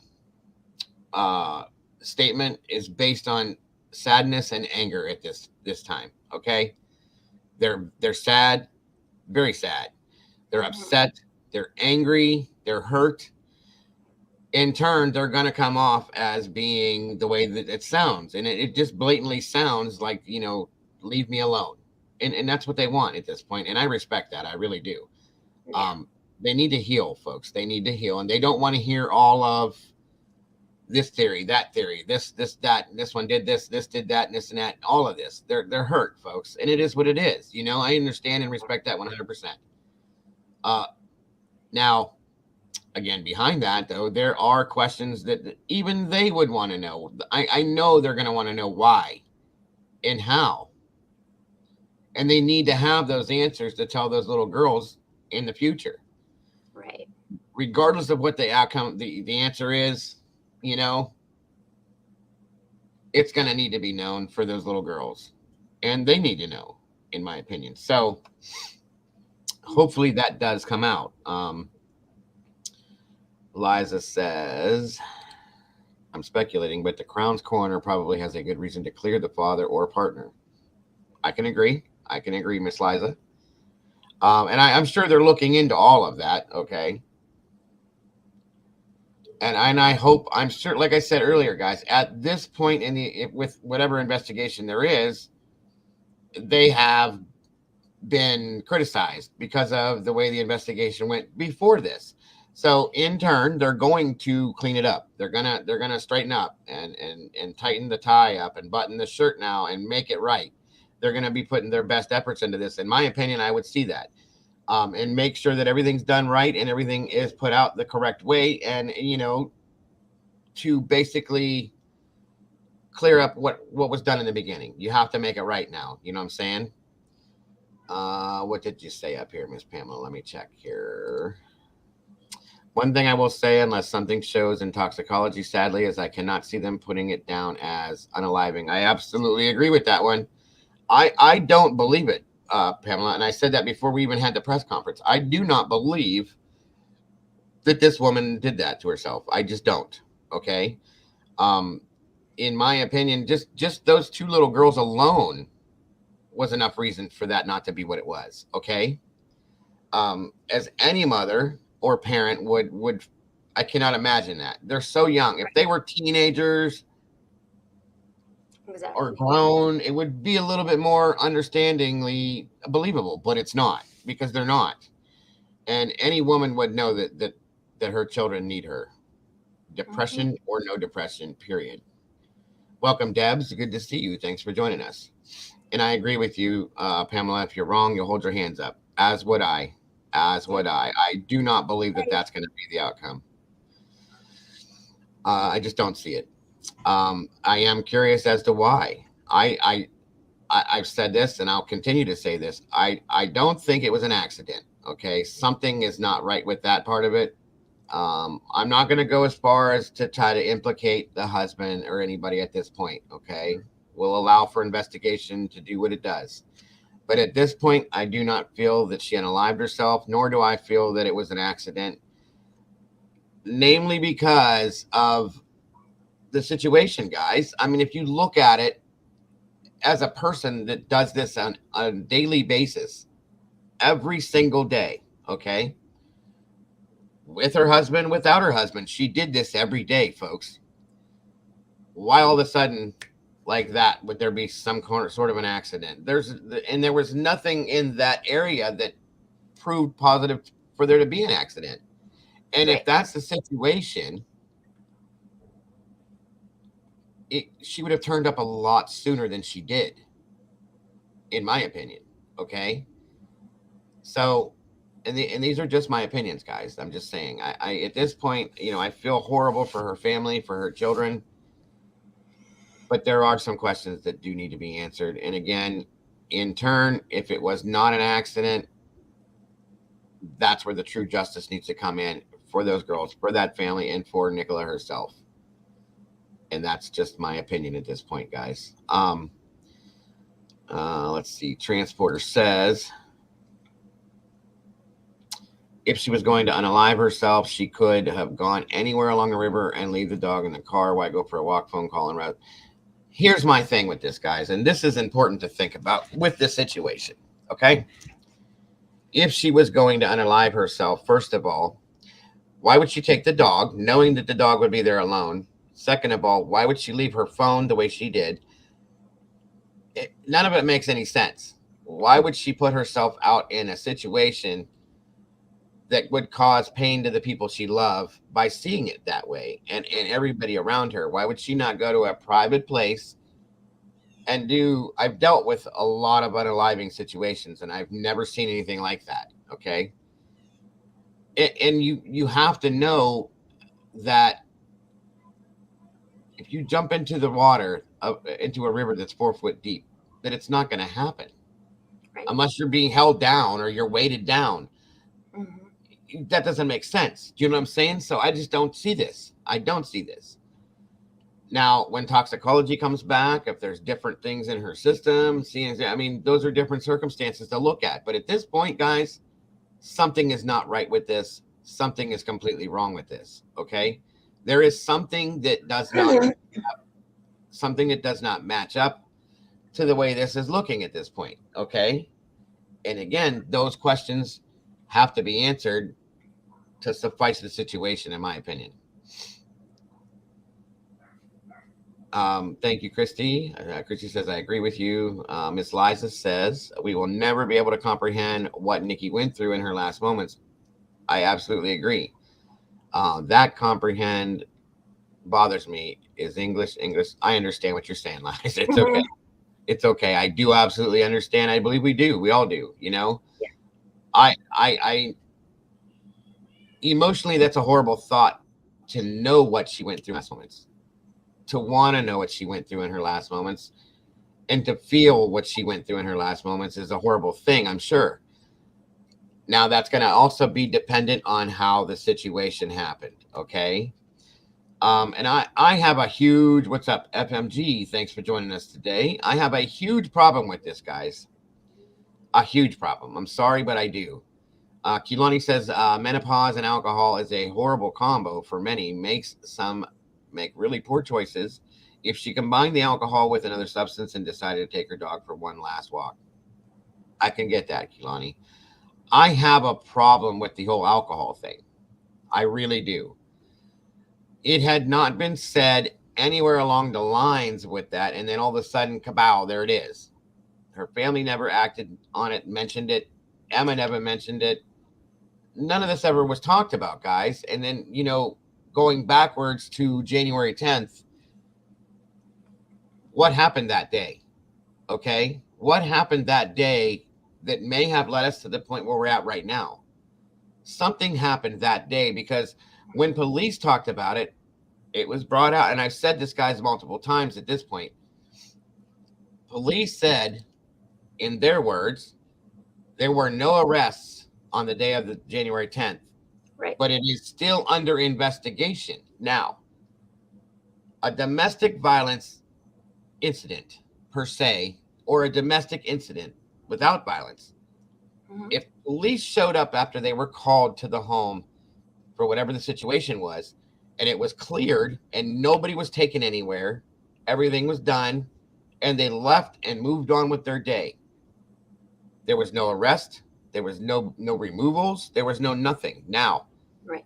That being said, okay, how many days was it? 10 days. No, I'm sorry. 17 days, right? Mm-hmm. Yeah, 17 days that after that she went missing. Yep. The night before she went missing, she spent the night at her mother and father's home. Yep. Came back to retrieve her dog, took the kids to school, allegedly, and moved on, and then she was gone.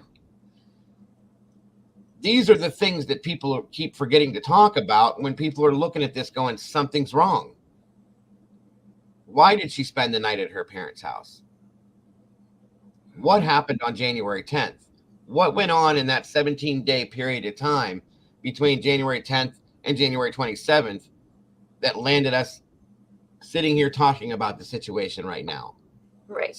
Something has gone on in that 17-day period of time for us to have the outcome that we're looking at right now. Something. Okay? I'm not saying that Paul was involved. I'm not saying Emma was involved. Something has gone on in that 17 days that has, I'm sorry, but that has got us to the point we're at right now. This was not, in my opinion, an accident, and I do not believe that she unalived herself. Those are my steadfast points that I'm sticking with, guys. I'm not going to leave that go. Okay. And I 100% agree. I don't see it. I don't at all. We've looked into her as a person. We've looked into her history, her life. She's a beautiful woman. She has beautiful children. people go through these things. I understand, folks. But something in there happened in that 17-day period of time that put us at the point we're at right now. And I don't know what that was. Those are the questions that need to be answered to make this right, folks. And that's just blatantly my opinion. And I'm not going to change it until something is said. Does anyone know if her coat was still on the body? That we don't know. There have been nothing said, and I'm sure there won't be at this point because, the police are upset because, in my opinion, they dropped the ball and then they had to deal with other people, TikTokers, whatever it may be, and in a sense that caused issues. I get it. So, welcome, Miss Boone. Thanks for being here. Well, let's see here. Hi, Miss Boone. Okay, perhaps speculating, perhaps they gave her a talk about her alleged drinking. It's very possible, Red. It is. If there really was a drinking problem. That is what none of us really truly know. I'm not saying that Paul made that up or that he's telling stories. Nobody else responded that way about her when it was said. The neighbor that they talked to said that everything was fine. There was never any issues. Her sister, her family, none of them mentioned anything like that. Nobody ever said anything about, Emma never said anything about that. That had never been talked about until we got to the point that we got at the other day. And then all of a sudden, boom, there it was. She has vulnerabilities. Okay. That is suspicious in my own mind that it took so long for that to come out. If it was such a big deal, and if it was very possibly played a big part in what happened, it should have been out in the very beginning. Okay. And now I have a problem with it. And because it came from one person, it was not reiterated by anybody else, and it was not clarified by anybody else. That's a problem. If there's clarification of it, if there's documentation of it, then okay, I'll go with it. Until then, I can't. I can't, like Mama Bear said, I can't see it. I can't, it doesn't make sense to me. Okay.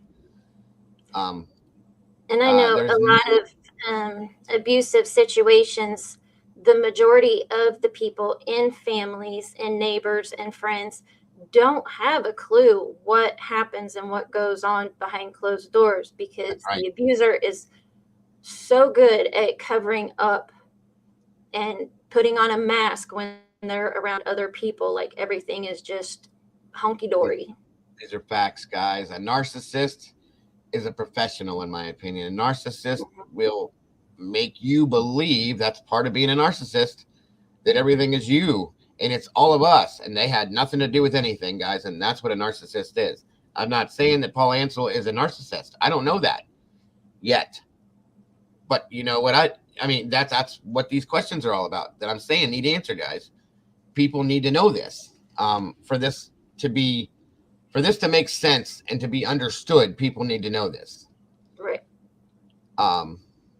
Miss Amy says, was it a drinking problem, as in drunk all day, every day, or was it a glass of wine at night from someone who hardly drank beforehand? Thank you, Amy. That is absolutely one of the best questions that can be asked, because I, as a person that doesn't drink and has not touched a drop of alcohol in 4 years, I can look at somebody that's drinking a glass of wine. I've never met this person before, but they're drinking a glass of wine. My mind will automatically tell me, because of this, that person drinks alcohol regularly. Okay? That's how our minds work. Right. Now, as somebody that would be drinking on a regular basis, if I saw that person drinking that glass of wine, I'm automatically going to think nothing of it, because I drink on a regular basis. Okay? Exactly. That's how these things work out, folks. It's a psychological thing, and you have to look at it how you have to look at it. One moment, Mama Bear, please cover for me. Okay. I'll be right back.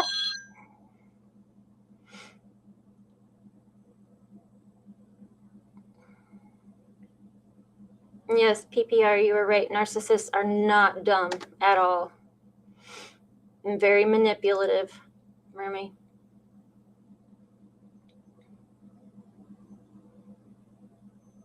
Miss Boone says the only way I can see this happening is there was an animal in the water. She went in the water to save the animal. Otherwise, she didn't go in willingly. That's a good possibility. And KK, narcs are brilliant, but not at all self-sufficient. That's true as well. Okay, Pam was talking to Red. Lance says, you never know. Sometimes the good ones, the one who the killer, you never knew. Yep. Yep, I've done that for years. I covered it up for years. Yep. I'm right there with you, Brandy. All right, Pink.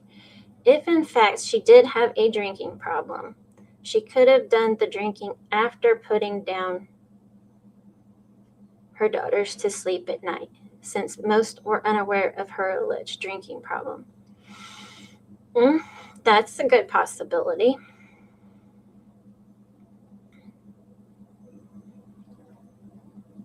Liza, self-unaliving, it's not comprehensive to us because we are not living in their shoes. Very true.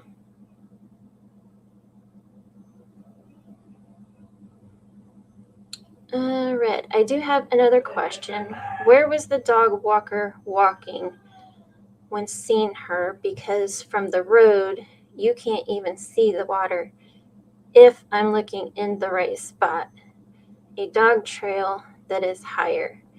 I kind of questioned that as well myself, Red, in my head. I hadn't brought it out yet, but thank you for bringing that out because that is a good question. Especially if she was supposedly underneath that dead tree in the reeds and stuff. I don't see how they could have seen her. If she still had the black coat on, that would have obscured her from view as well. So that's a good question.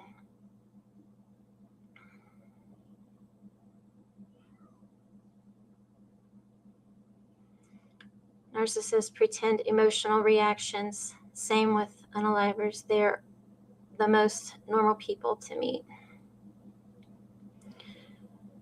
Breezy says it's just hard to believe she just went into the water and wasn't found for a long time. Yeah. There's a missing piece to this equation.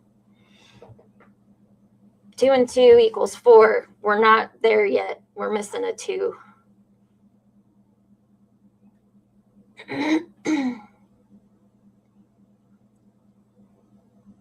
Well, did I miss KK?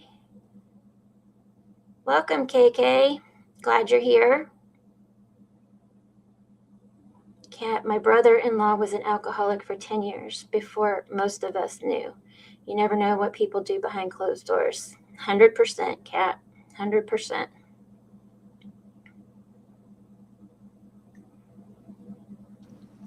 All right. Sorry about that, folks. That was my attorney.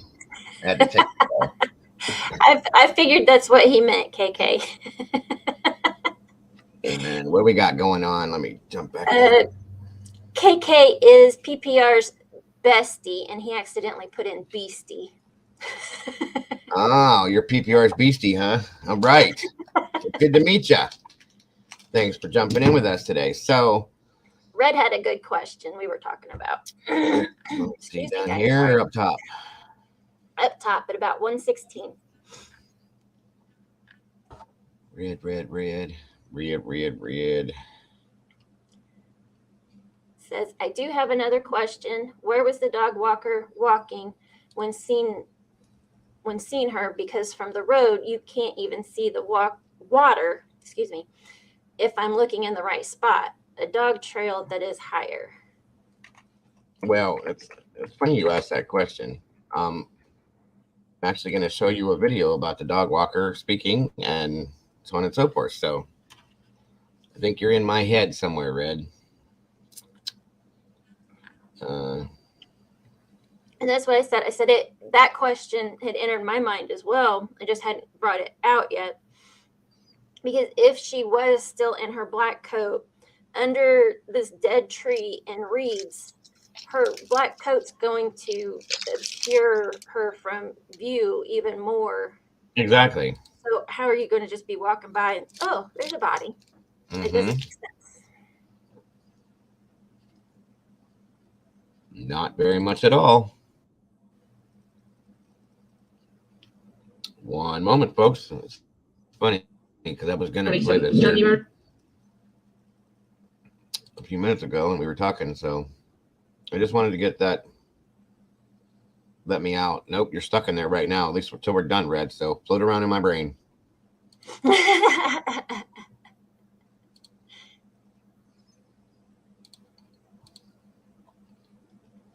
Let me out. I'm in your pocket. Right, Heather. She made a call or a text to a friend before her meeting to set up a play date for her girls for tea. I don't know if it was the next morning or at a later date. I don't remember exactly right now. But I know she did make those plans.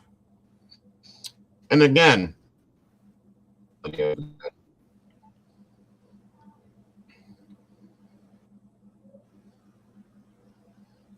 right.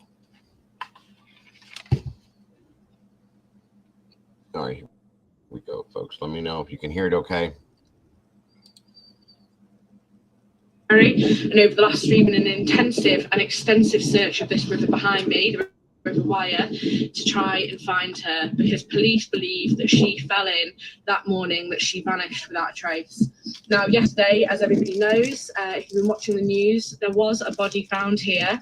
We've spoken to an eyewitness, and they say that they saw two walkers sat on a wall, by this river here, speaking to police, and they overheard those that found the body of a woman. They were pointing to this outcrop of tree behind me. It's like a fallen tree that's kind of become part of the riverbank, and it sort of leans into the river and would catch that was flowing downstream. In that direction away from me is Morecambe Bay, where police they've been on a boat and they've been all the way down this river looking for Nicola. For the last 3 weeks, they've searched this 12-mile stretch out to the coast multiple times. So there are going to be questions facing Lancashire Police about why they didn't find the body, or why they didn't come across this body in their multiple searches over the last 3 weeks. However, the biggest question obviously facing the police today will be Jane Doe that has been found is indeed that of Nicola. The formal identification process has begun. Oh, this is from the Mirror. Sorry. Obviously, as is the nature of any case and investigation like this, it will take time before the police can reveal any details and tell us publicly about whether this body is that of Nicola Bulley. And we know now that it is. But again, and the guy who found the phone on the lawn, yes. Again, I have a big problem with this. As she just showed, the boats going up and down the river, I'm sure they're going to look on the sides and look up under brush and do this and do that, folks. The police divers and all this, I will check it out, PPR, I promise you. Have you tried washing a waterproof jacket? You have to force it into the washing machine to get it. Oh, okay. Yeah. I know what you're talking about now, Boone. Good to see you again. As I said, Boone. But it bothers me, guys. Body found by dog walkers just a mile. Here's another one. I want you guys to see these so that you guys understand how and where she was found and the situation behind it. This is what kind of mesmerizes me with this, okay? For lack of better words. It doesn't make sense to me. This man is a professional. Granted, you know, with the sonar, but still, as we look at the river, guys, this bank here, I mean, you can see it's clean and clear. I'm not saying it's like that all the way down, but then we have this brush on these sides, so on and so forth. If you're in a boat and you're looking left and right, and there's multiple people in this boat, you're looking under the brush on purpose, I'm sure. You would think. You would see something. Am I wrong? I mean, wouldn't you think you'd see something? I mean, that's probably the first place I would look, would be under something. That's where they should have been looking, is looking for her body to be snagged on things and under things and up underbrush. And you know what I mean? I mean, that's how we search over here. I told you guys, I've been on multiple water searches and body recoveries from the water. And that's what we do, guys. I've been in waders up to my boobies. Okay. In water, in digging, looking under brush in rivers and in lakes and rivers. I've been in scuba gear doing this. I've done this. I've done that, guys. You see things I don't understand. And it's only 1 mile down from where she went in, supposedly. This doesn't not registering through my brain. If it's my fault, then I'm sorry. But it's not registering, folks. I can't make it work for me. Anywho, sorry. You guys know, some of you guys that don't know me, you'll learn. I get very passionate about things I really believe and things that I have trouble with when it comes to these, because I really truly believe in true justice for people that are harmed the wrong, against their, obviously if they're harmed, it's not, you know what I'm trying to say. Yeah. Sorry.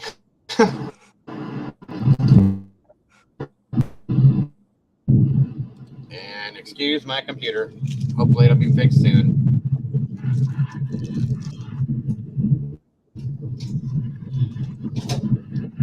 Once again, anybody that would like to donate to help to fix my computer, more than welcome to take it and take the help right now. Cash App, PayPal, and Venmo right there, folks.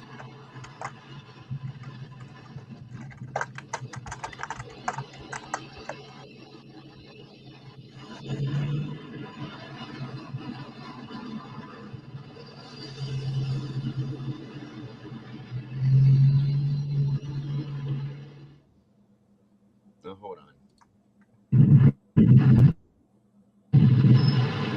Thanks for stopping by, Public Buzzed.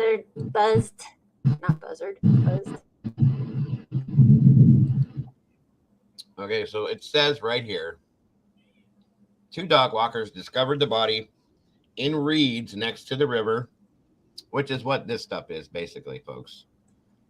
I mean, reeds like cattails, we call them here. She got up in there somehow. Thank you, Mama Bear.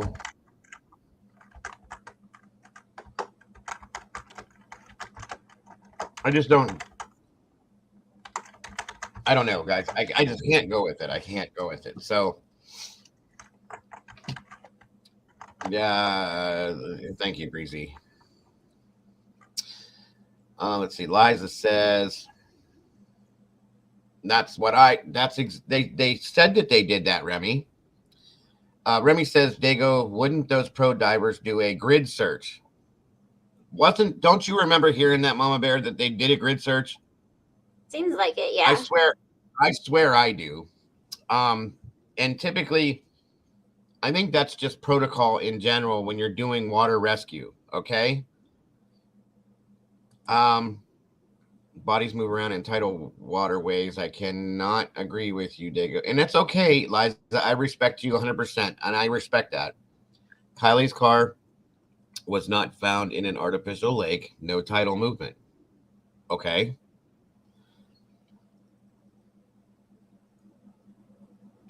Well, there was a difference, though, Liza, with Kylie. That car was weighted down. Like, it's heavy. So, therefore, it didn't move. It couldn't move. Once it hit the bottom of the lake, it turned into that, and then it rolled. Once it hit the bottom, it was stuck because of the weight of it. People's bodies are different, okay?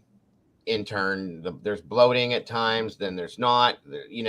They do move. I agree with you on that side. And I've seen that happen, okay? We found people in my own personal circumstances that have been found like 14, 15 miles away from where they went in the water, in a lake that has an undercurrent that's back and forth, which is what this river has. What I don't understand, though, is why it was only 1 mile away and why nobody saw her over a 23-day period of time. If she's going back and forth with the tides and you know, constant movement and stuff like that, why did nobody see her over a 23-day period of time is what I'm having trouble with, is all I'm saying. And by all means, I absolutely respect what you're saying, Liza. I do. And like I said, that's what we do in here, folks. That's part of what the think tank is. We don't always have to agree on things, but at the end of the day, we're here for the right reasons. You know what I mean? It's just, I don't get it. I don't get it. What is pincer movement? Is that like a grid search? What'd you say it was? Pincer, Pincer. Where do you see that at? Well, I had it in my notes that on Sunday, the 29th, police advised them to search upriver in a pincer movement. Oh, I believe that is where they kind of link in like a line across the river, and they just kind of walk forward and they drag the river that way. Okay.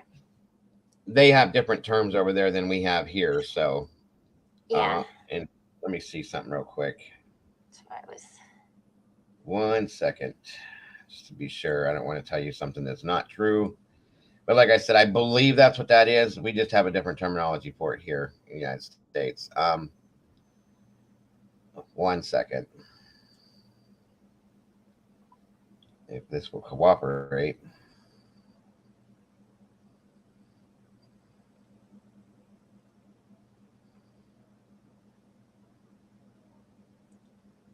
Caleb, who can remember? Okay, a pincer, just for you real quick, a pincer movement by two separate bodies of troops or people converging on the enemy. So that's what it is. Kind of hand in hand, as we used to see in the old days. You know, Cowboys and Indians would go back and forth at each other, or whatever you want to put it at. Right. So that's what it is. We call it over here, we actually call it oh my God. A rope drag is what they call it, because everybody ropes together with their arms like this, and then we drag the river or the body of water. We've done it in swimming pools, large swimming pools, and places like that. So, Grandma Bunny says stuck under, suck sand bottom, dark clothes, dark bank. Need to have side sonar. I do not hear any grid searches. Okay. I thought they did say that, but I very likely could be wrong because there was so much to hear.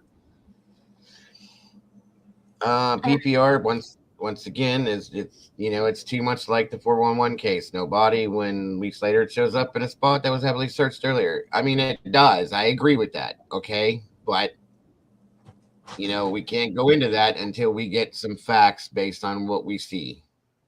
From the postmortem, autopsy, toxicology, and anything else. Now, once again, I still want to understand what happened Friday. Okay, that kind of bugs me a bit.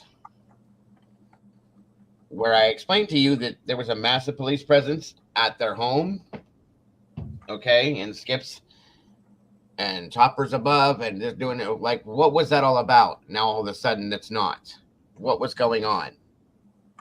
They don't believe in, telling everybody, obviously. So, and it obviously had something to do with the case.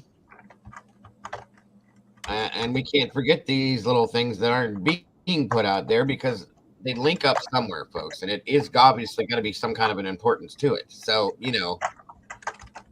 that guy had top of the range sonar equipment. Right. It was better than the stuff that we use over here. That's sonar, and you could see it I was watching it. It's really good sonar equipment. It's expensive. So if there was anything on the bottom, as he said, he would have found it. Now, obviously that wasn't, but I don't understand if she was floating around in that river that whole time, how nobody saw that. If she was lodged into the reeds How many people are out walking back and forth on that river on a daily basis? Somebody would have seen something, just Well, as these two people. when they were doing the What's up? pincer movement, wouldn't you think being in the water, I mean, they would have. Yes, ma'am. Yes, ma'am. None of it makes any sense to me. I'm sorry. And this is coming from somebody that has done this. Okay?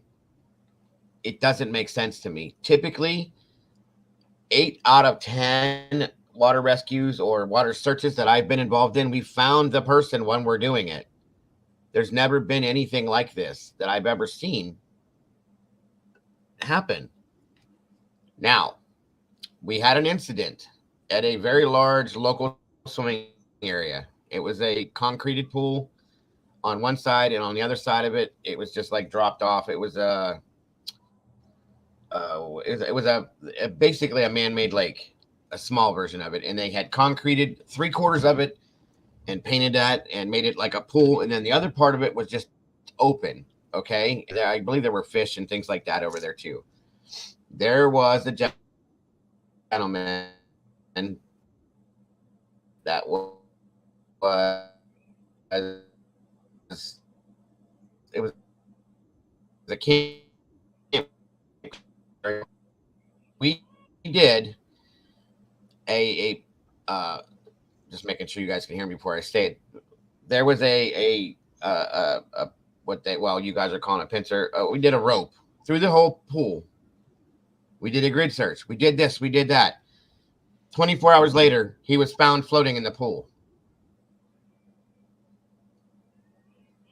You see what I'm saying? Like, things do happen this way. And we went through the whole pool, both sides of it, all around the campground. There was nobody around. The kid was not around. He disappeared.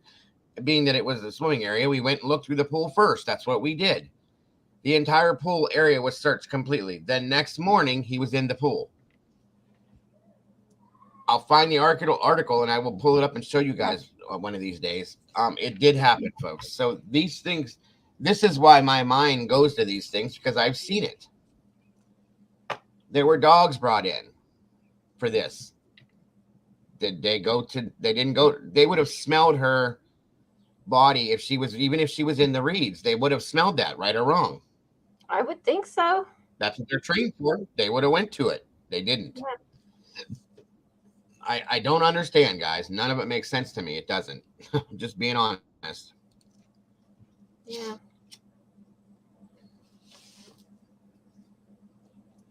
So, and I said last week, word for word, I said, I hate to say this, but I have a feeling that within a week or so, she's going to end up coming out of that. I know you remember that. Yes, I do. And when I said it, I said, I don't think that she initially started there either. Right. Word for word. Okay. And I still don't think that that's how that went down, folks. I just don't.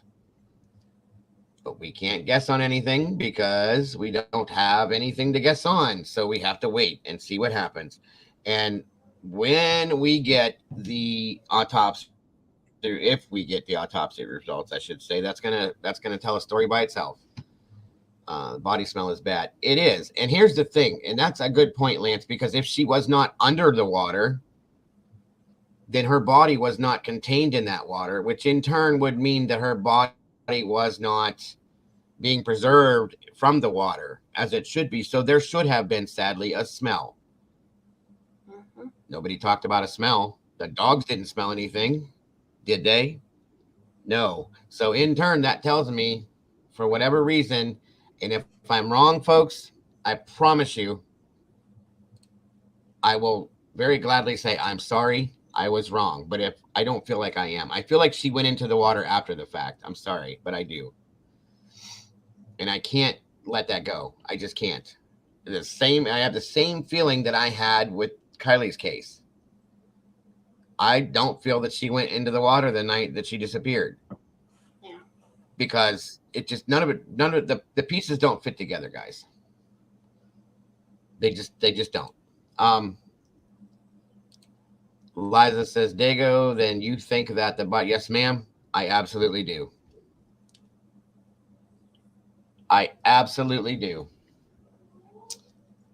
And I'm not saying who did that or who didn't do it. I'm not going into that right now because we don't have any facts to base it on. And I don't like doing rabbit hole speculation. I don't, because it leads to bad things at times. You know, I've given speculative theories at times about, well, what if this happened or what if that happened? That's different. Okay. At this point, her body has been found. Her family is grieving. I want to wait until we get some form of facts to base something on before I go into something deep like that. But I will be honest, I don't feel she was in that water the whole time, guys.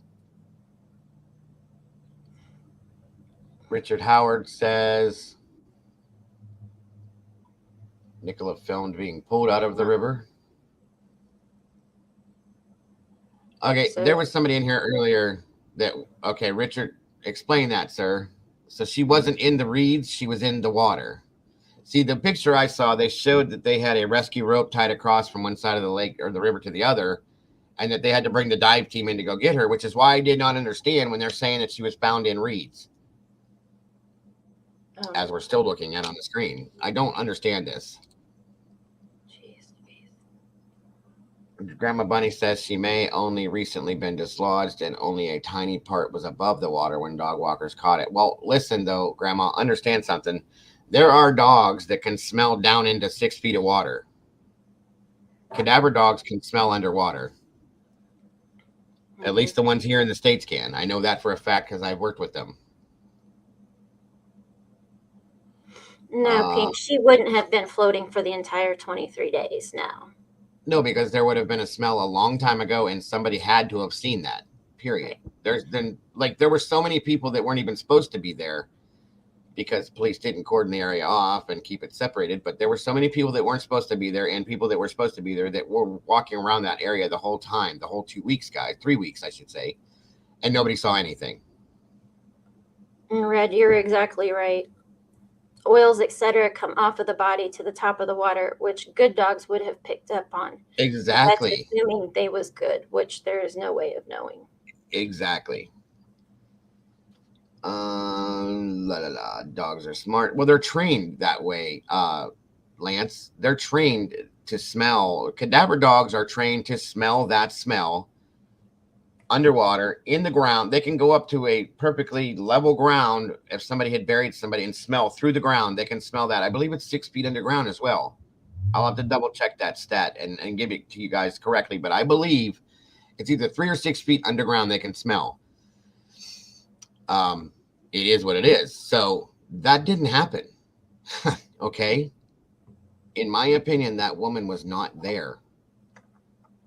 I think that things were getting, whatever the scenario was, it was just time, and that's where that they put her. And it's all going to be dependent on what the coroner comes back with. He will say how long she's been in the water. Also, understand something. Understand one thing, and this was the same thing I had a problem with in Kylie's case, guys. If that woman does not have any water in her lungs or her stomach, she did not die in that water. She did not drown. That's just what it is. That is going to make a big deal too. I'm not saying I'm right, guys. I just have a very strong feeling about this is all I'm saying. And that's Pamela knows exactly. She knows that because she was talking about the dogs. They have some of the best dogs over there, guys. They really do. And they're trained very well for these things. So that being said, they would have picked up on something like boom, boom, boom. So these things are all the things that I tell you guys that when I look at and think about all the little things, they come together and make one big thing. It's a fact, guys. They do. I just don't get it. I have a huge problem with it. Again, folks, we still have 62 people in here. I so appreciate each one of you guys. If you haven't, please hit that like button if you could, please. But yeah, guys, I want the answers to those questions because it's important to me. And it's important to me because I feel that that's important to the family to know these things. to get the actual, at this point, there's no closure. They have her home. I get it. They're not going to have full closure on this until they know why and how. And that is an important part of this. Grandma Bunny says, unless compressed under a tree root at chest. How did that happen though, Grandma? If she was in the water, okay, let me put it this way. If she was in the water and she was lifeless, okay, and was floating down and under, how did she end up down under the water to get up under a tree root and get stuck? Because tree roots are typically, I mean, you're talking about a tree that fell. I get that, okay? But you had to get down under there in some form or another anyway, and somebody saw that. I mean, it didn't, if she went into the water in that 10-minute period of time that they left for the window that she disappeared, she did not automatically go under and get down underneath a tree root immediately for 23 days and then pop back up. Because with the current going back and forth like it does and the tides, that would have moved her around, okay? I mean, I'm not in this river. I've never been in this river. I don't see, from what I've seen, I've looked at video of the whole river. I don't see how that could have happened that way. Thank you, Heather. Again, anybody that would like to support me or the channel, please feel free via Venmo, Cash App, or the PayPal. It's very much appreciated. Thank you so much, Heather. Merseyside Films says they say reeds. Well, reeds, that's another thing, folks. Reeds are made out of, like, they're weeds, guys. They're like cattails and things like that. I mean, they're strong, but they're not like tree roots, okay? And that's the difference. You can get caught up in reeds. I've seen that happen. And if the current's not strong enough, then you'll stay there. Well, and Pamela's saying like a washing machine effect. She was lodged on a fallen tree stump. Okay. I mean, that could happen. That could happen. And I guess it would depend on the movement of the river and the current of the river and the tides and this and that. If that's the case, how did nobody see her? The boats that were in the water, the sonar in the water would have picked up on a signature. The drones that were underwater would have picked that up. I struggle with it. And if it is what it is, you know, Pamela again says very thick undergrowth. I absolutely appreciate and respect that too. If that is what it is, then again, I'm wrong, folks. It's just, I'm struggling with this really bad. Check out Nicola Bulley channel. Highly compelling. On what, Richard? Yes, there's so many eyes on that river. That's what my problem was, Remy. It was that everybody has been watching this river. And that is because of what the police said. She's in the river. So everybody immediately went and watched that river for 23 days, watching for something to happen. Nothing. And that's what I need to know, though, Red, is if she ingested water and this and that like that. But typically bodies float, folks.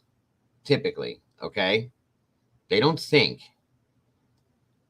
Even with water ingested, they still have a tendency to float, okay? Again, you guys, remember this. When they found Kylie Rodney inside her vehicle under 14 feet of water, her body was floating, trying to float up out of the water, inside the water, inside the car, underwater. She was trying to float up. And that was after way longer than this went, okay? So that's what I'm saying. If you get stuck under something, yes, you're going to get lodged and you'll stay under there. But somebody would have had to have seen something at some point. I just don't understand it.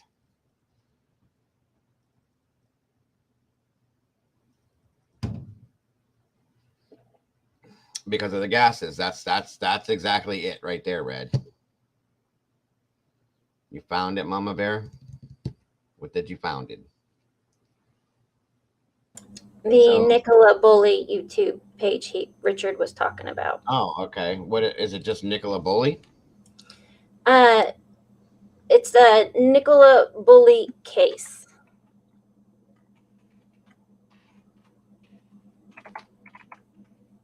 That's all it's called? Okay. let's see, we got, yeah. Put the @ symbol Nicola Bulley case. You'll pull it right up. Oh, @ symbol Nicola. Okay, I got you.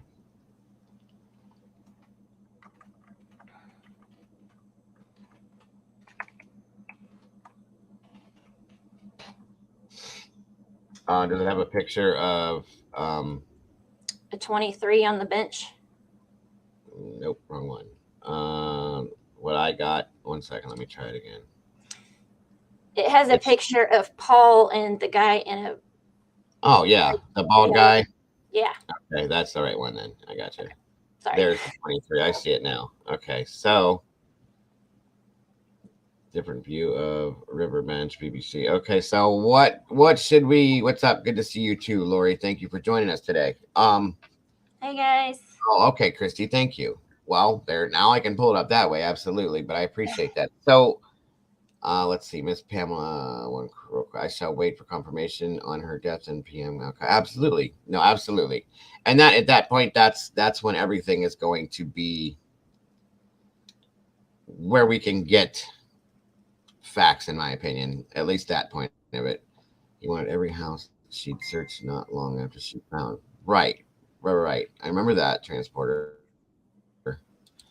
Okay, is there something oh, I see what this is based on. Okay.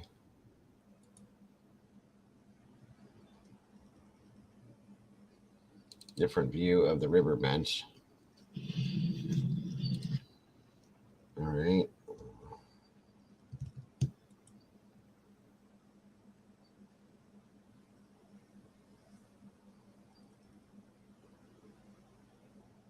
Yeah, that's true, Liza, with the dogs. Very true. Thank you, Remy. And we try to strive for critical thinkers. We very much so, Remy. I appreciate that. Because we want the truth. That's, in a nutshell, that's really all we really want is the truth. And that way, the truth will give true justice to the victims. And that's what we're all based on right here. 100%. You know, we want the very best situation to come out of a horrible situation at the end. Okay, so this is a different view, it says, of the river bench from BBC News.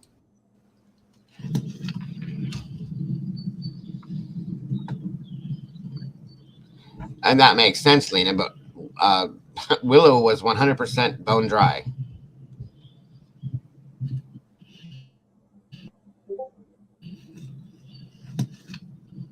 So this is looking from the other to the other side. See, even, look, guys, even this stuff here, if somebody were to get, their body were to get up underneath that and snag on something, okay, I get it. I see that. And at nighttime, you may not be seen, but if you're there during the day, you're going to see that right there, okay? All up along that. Now, of course, that's probably not the area that she was in, but what do we got here, Liza? Boone says, if the body had been placed there after the fact, your lungs will show. Exactly. That's what I really want to see, that Boone, in a bad way. I want to see if they're even going to talk about it, but I want to know if there's water in her stomach or her lungs. That is the number one thing to me at this point. And then we move from there. But, you know, that needs to be known. And of course, any kind of toxicology report or anything like that. Well, I've just read something that turns my stomach. It's okay, Pam. I'll look up over here. Hold on a moment. Let me check that, Miss Pam.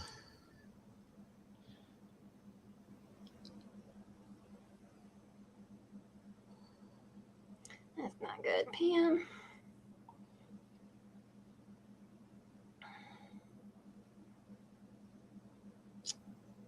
That's disgusting. That's absolutely disgusting. This is the kind of thing I don't like. These people, this is disgusting. I'll just read it to you guys instead of showing it to you. 6 members of the public jumped a fence to photograph a body being recovered from the river near where Nicola Bulley disappeared. an ex-police chief has revealed. Speaking on BBC Radio 4's Today program, Bob Eastwood, former chief superintendent with Lancashire Police, said people perpetrating to be the media had climbed barriers to get a better vantage point of the crime scene. Only yesterday, there were people purporting to be the media that quite clearly weren't, and they were climbing over the fence to take pictures of the body that police were recovering. This is something else, he continued. That's just disgusting. I'm sorry. His comments came as the family of the missing mother of two said they had to be strong following the discovery of a body near where Nicola went missing whilst walking her dog, St. Michael's and where. That's just sick. See, that right there, that kind of thing, those kind of people give people like us that want good things to come out of this a bad name. That's sick, and I'm sorry that you had to read that, Pamela. That is unbelievable. Awful. Just awful. And I don't understand. And these people are doing this just to try to make money off of this. Is all they're doing, guys. It's absolute 100% a fact. Mainstream media, newspapers, and certain photographers for different, news teams will do these kinds of things. They've done that around here. It's sick. It's just sick. What's up, Popper? Thanks for joining us. That is insane. And that is probably one of the most disrespectful things you can do to a deceased person at that time. Yeah. Unbelievable. Did they release the photos? That I don't know, Red. I'm not even trying to see photos of it. I don't want to. I wouldn't show you that, guys, anyway. I wouldn't put that out, and I would not show you guys if I had it. I won't. Well, YouTube would shut us down. They would, yeah, that's the other thing. They wouldn't allow me either, but me as a person, I wouldn't show you guys that anyway. Yeah. Even if they would allow it, nope, not on this channel. I'm sorry. There's channels that probably would. I'll be honest with you, but not here. Yeah. I don't believe in that kind of stuff. That's disgusting. I'm sorry. And God help whoever did that. Those people need help. I'm sorry. Yeah. I did. I have it here, Richard. We're just looking at little pieces of it. There was a short, I think, that showed the WYRE. Yep, right here. That's the one I was actually getting ready to just pull up. Again, we share a brain. Yeah. Because I couldn't picture in my head what they were talking about as far as a WYRE. A WYRE. We call it it's part of like a dam here, and then they have the runoff where we have like a waterfall. This is a small one, but there's a lot of fake press passes I've seen, Boone, big time. Okay, so this is what they're calling the WYRE, folks, in the river.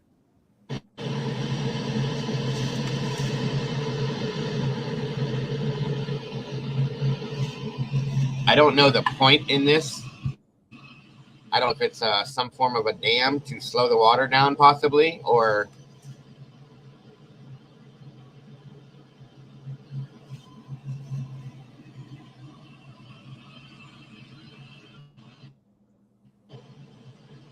I'm sorry that you experienced that, Lance, especially at that age. I've seen too many to remember the number. So is this where the river goes out into the estuary, Pamela, after this? Is that what happens? It opens up into that?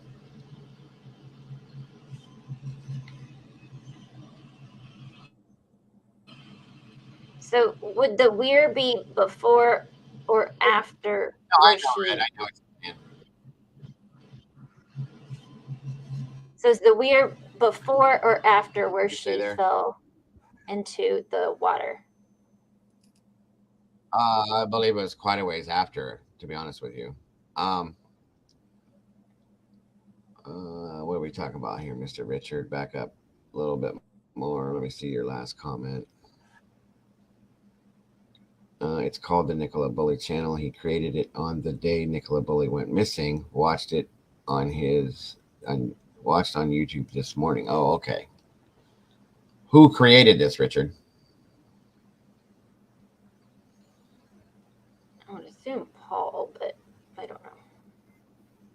This was created by Paul. Okay. That's what well, with this space on there. Okay.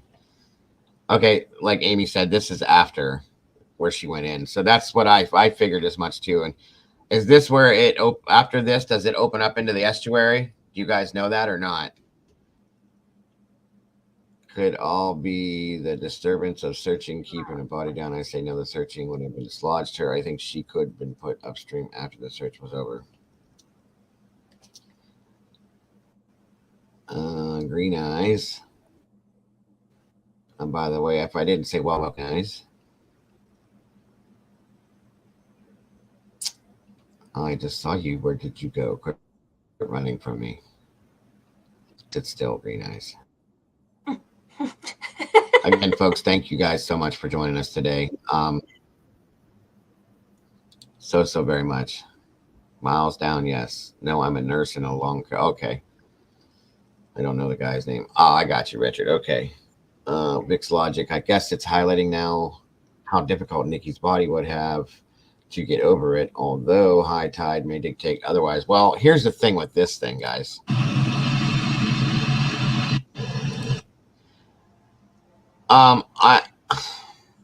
Depending on the water.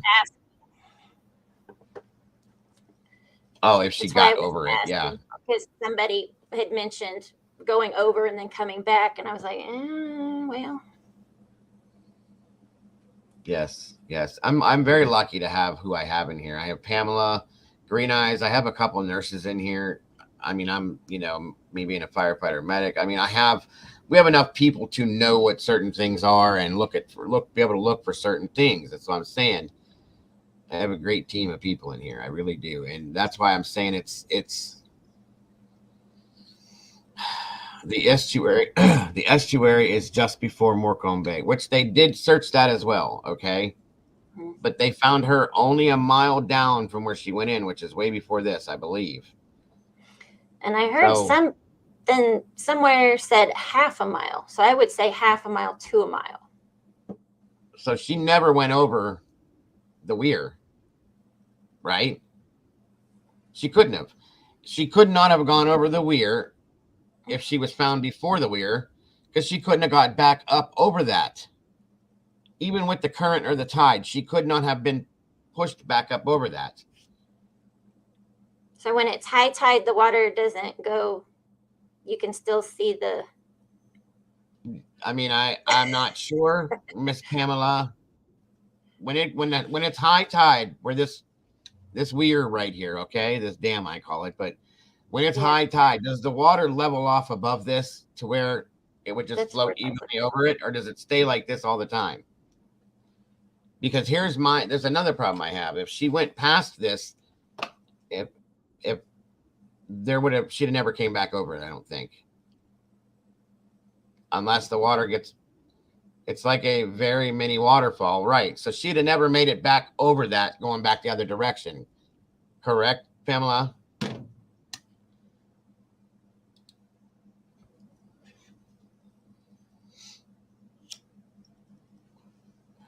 Liza says her body was found near the viaduct.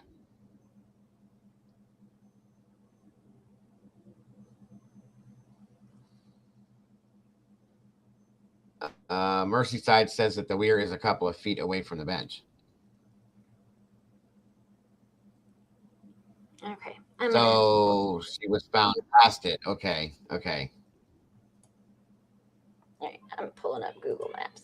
Which means she never would have went back up over that to go back down the other way, tide or no tide.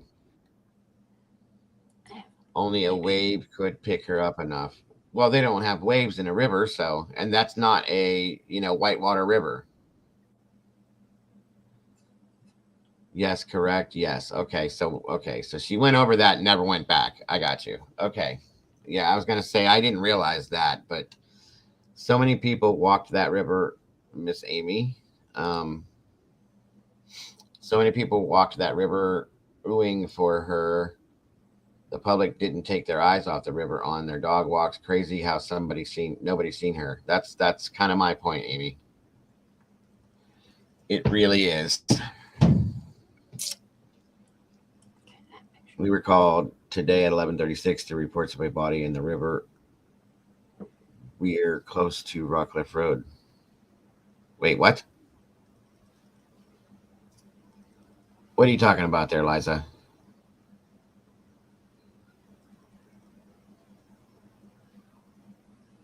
Is this like the title to the when they found her? Is that what you're saying, Liza? Or is this something different? Spillways here. Right. That's basically what it is. Or we have big ones that are actual waterfalls, but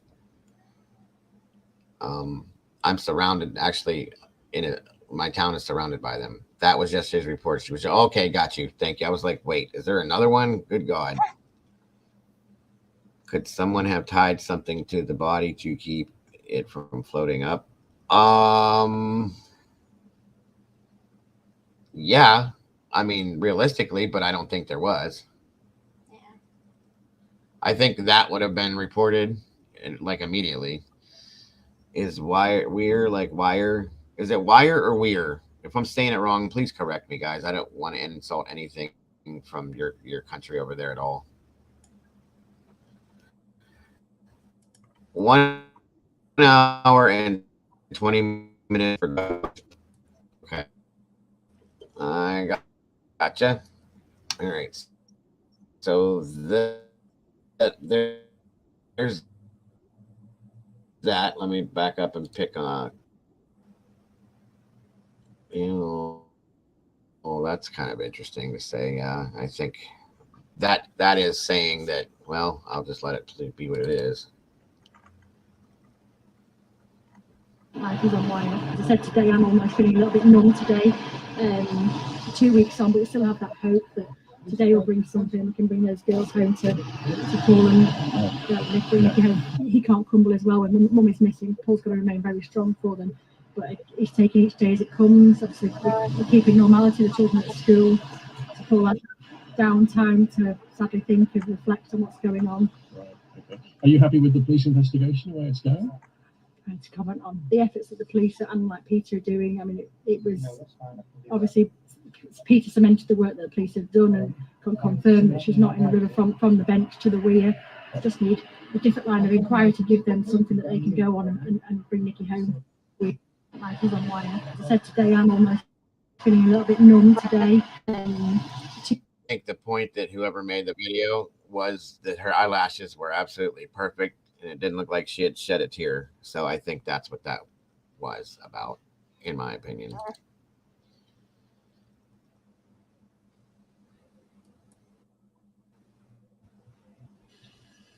You know, although it's like just me worried it comes second, she just go, oh, we found her. You know, we found her here or whatever. And that, yeah, I mean, that never happened. Like that was just the day then just, you know, just spiraled and end of the day came and no answers. Here we are, you know, 2 weeks later. We'll hear more from Paul Ansell. Okay.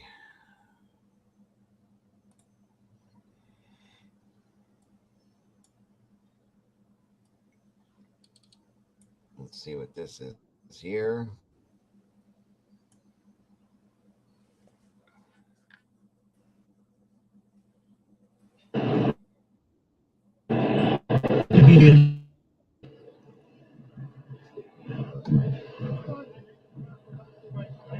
Record it there, mate.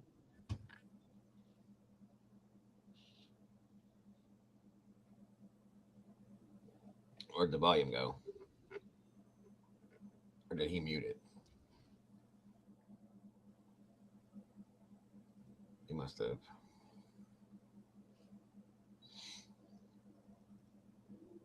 What happened? Okay, go ahead. Okay.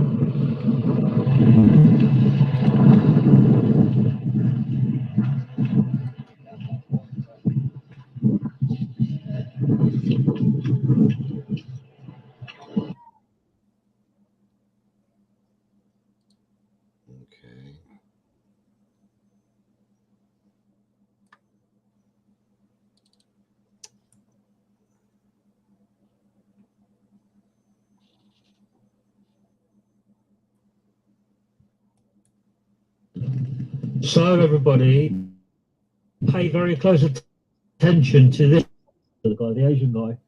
He's got a photo of that 23 this morning, and he's texted his mate and said, like, imagine she was found today, being the 23rd day. How weird would that be? And then it happened. That's what I would have thought. I wouldn't have thought she'd have gone in here 3 weeks later, turns up a mile downstream. They've searched it extensively, so like. There's been a lot of people coming in through here, aren't there? And police. That's weird. There's a lot of people looking. So somebody reported it. Very Somebody called it in weird. today, right? They saw the body floating or whatever. So, but it would have been floating presumably all morning. It wouldn't have just popped up, right? It would have been all morning. So, and then presumably yesterday, it would have also been somewhere, and people would have seen it. I mean, there's been hundreds of people all up and down here. So it's definitely suspicious, in my opinion, from what I think. Isn't it? Because as well, see, like we're from Blackpool and it is a tidal. I know because everyone's like, well, no, it's fresh water, yeah, but it goes with the tide. After the WYRE, yeah. Yeah. Still, all of this will be affected by the tide. Yeah. And the height of the river and stuff like that. As the tide comes in, this will go up and down and stuff because obviously it pushes backwards and forwards. So, you know, it's like I was saying, there's cows end up on Cleveland's beach all the time. Cows and sheep, honestly. It's not unnormal for things to be washed up from the river. Okay, got you. You know, and if they can be washed up, why can the person not be? 3 weeks, isn't it? It's strange how it's just no one's seen anything. Yeah, but because he said that, and if he was telling the truth, which he's an expert, he's probably the truth. And now she's found in the water, less than a mile away. He'll be like, well, she wasn't in there, so she's been put in. That's what he might be saying now. As long as he has searched that area. Yep. But he said he did, didn't he? Well, he'll have it on footage. He soned it down to the WYRE, but then when he said, oh, the police are now looking after the WYRE on the tidal part of the river, I'm not sure whether he was involved in that or whether he just let them crack on. They just let them crack on. He didn't believe that she would have gone that far, but she could have done. But it's the same depth over there. It's not far away, is it? No. You can understand if they found her right down, they missed her, because it's quite wide. When you start getting to the Shard Bridge, that can get very, very shallow. Oh, can it? Yeah, Shard Bridge. Is that the road bridge? Yeah, I went over there. That can get very shallow, and it does get very shallow. More beach than. But had they found her there and missed her, I could understand they missed her. It's quite a wide away. But there, they should have found her. Yeah. It'll come out, but I don't think she's been in that water long. Well, or the person may have kept water to make it look like, you never know. But it's stuff like grim or anything, but stuff like eats you and stuff like that. There's stuff in that water that'll have. Yeah. They should be able to tell, shouldn't they, if you went in recently or not? So, everybody, we're going to walk from the bridge in St Michael's, which is approximately 3 minutes from the bench. We're going to walk from that gate that I've just come through there, and we're going to walk to the location where, unfortunately, today, tragically, Nicola was found in the river. Just to show everybody how far it actually is away from St Michael's, the bridge and the bench. It's really not far at all. I've seen some speculation already that she was found miles away, downstream. That's not the case at all. It's really not very far at all. So I'm probably going to speed the video up in certain parts, but basically we measured it on a phone app, and it was 3/4 of a mile from where I've just started the gate to the location. So it's not even a full mile. Now the bench is probably about another 1/4 of a mile away, if that. In a mile away. Obviously the path. What's that, Pamela? This confirms what the female superintendent said earlier. Which part of it, Pamela? Okay, do you see what I'm talking about, though, folks, with this river? Now that we're getting like a full length of the river, I find it impossible, even looking at the underbrush, that it's not that, and all the way up and down it, that you wouldn't see somebody over there without all the eyes, like Miss Amy said a little bit ago, all the eyes that were on that river, that you wouldn't see some form of something, Which part of what you're talking about, Pamela, with the superintendent, what she said?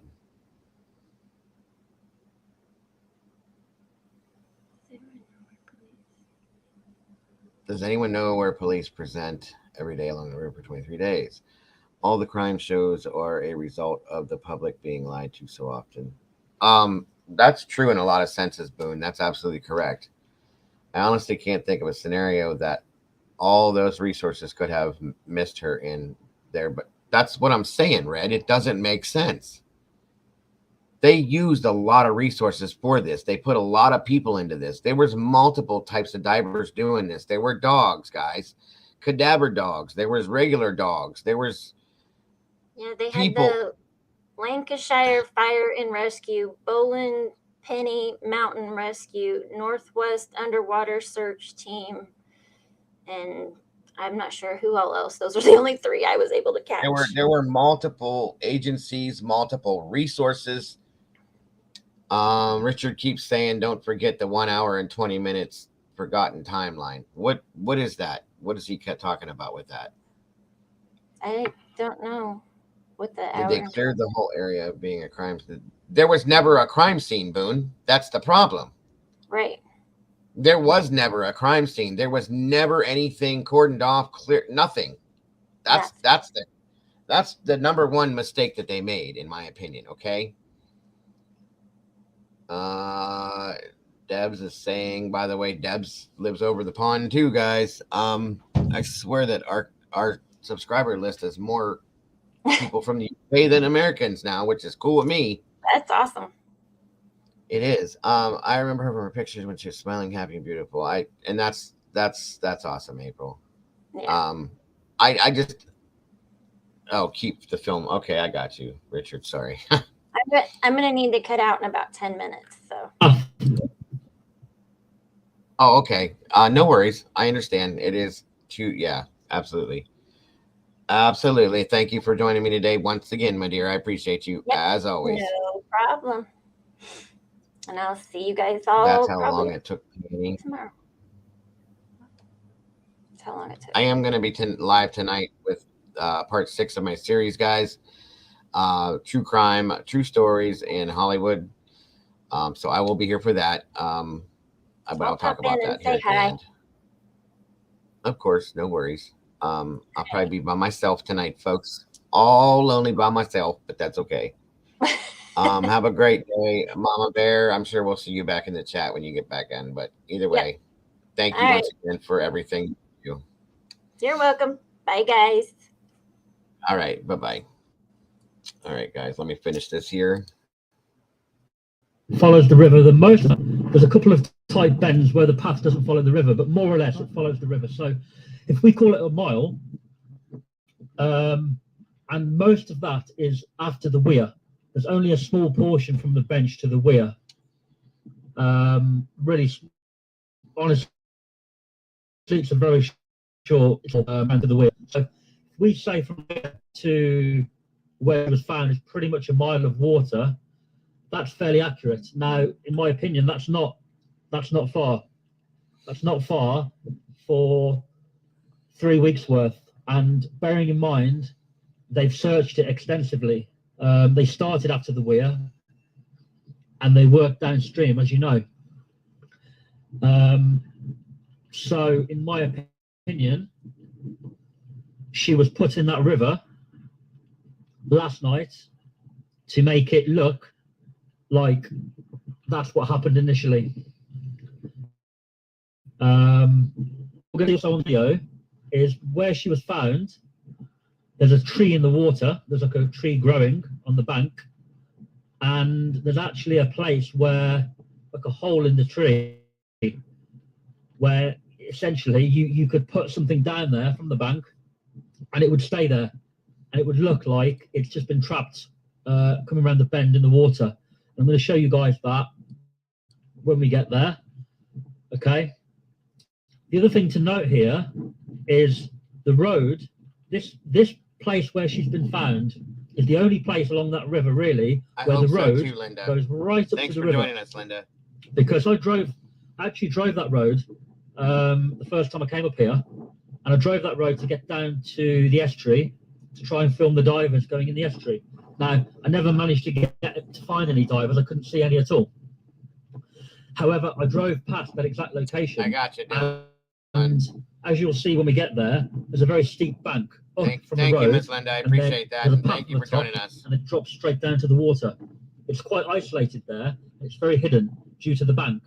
So, in my opinion, let's just say it's a big if somebody was involved and they were to go and dump Nicola in the water at a later date, that would be probably the best place not to be seen to do it. So we keep on walking, everyone. It's not far to go now. When we get there, as I say, I'm going to show you where the police divers were, where they found Nicola today. You see, they're trying to get into the tree area where you will see on the video, and then I will show you after that the tree area from above.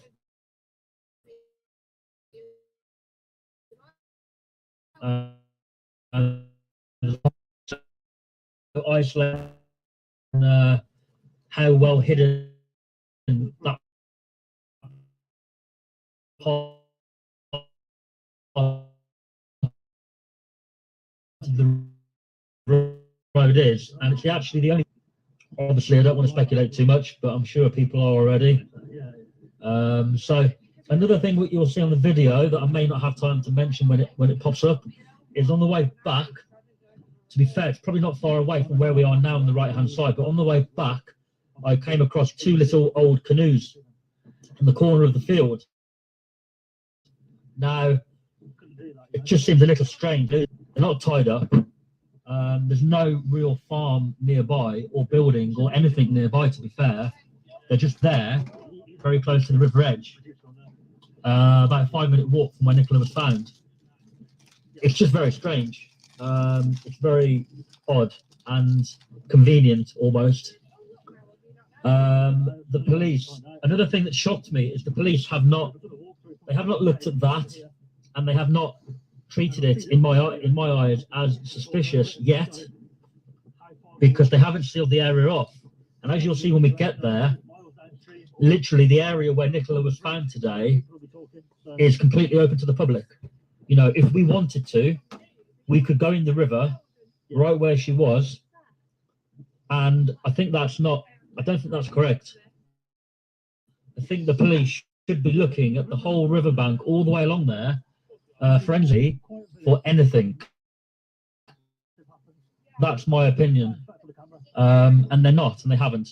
They've literally spent their time today doing the necessary stuff to obviously get Nicola out and close the roads off and keep it private, etc. They've done a great job of that, to be honest.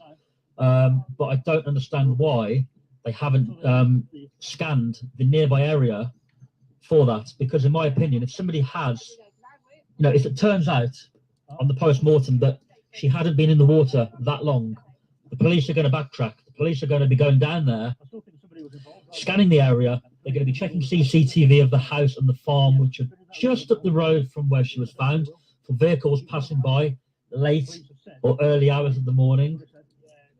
They're going to be checking all that, but they haven't done it yet. Literally, once everything was done today, the police vanished. The road was open again, and they were not knocking on the doors. They were not at the properties checking the cameras. Did a thorough look up and down. They weren't doing that. And they've treated it so far, according to the news reporter, as unexplained. Now, if it's unexplained, that means there are possibilities still on the table. Is that she was put in that water recently. The police need to have shut that whole area down, taped it off, and had forensics there checking the river bank. Now, the person who was walking with me spotted a piece of item of blue clothing ripped in that bush by the water. So I went down there and I got it, and I'll put the video up of what I found. And again, it's probably nothing. But do you think the police even looked at it? Do you think they're one track minded at the moment that, oh, she drowned? we found her in the water, so we told you so. So they haven't even bothered to look at this piece of material. Maybe they looked at it and thought, no, it doesn't fit in with what she's wearing. That's probably the case, and I hope that's the case. I've put it on the video anyway, just in case. But yeah, it doesn't look to me like any of that was done. I was actually in the opposite side of the river today when I filmed them taking her out, and a lot of people may criticize that video.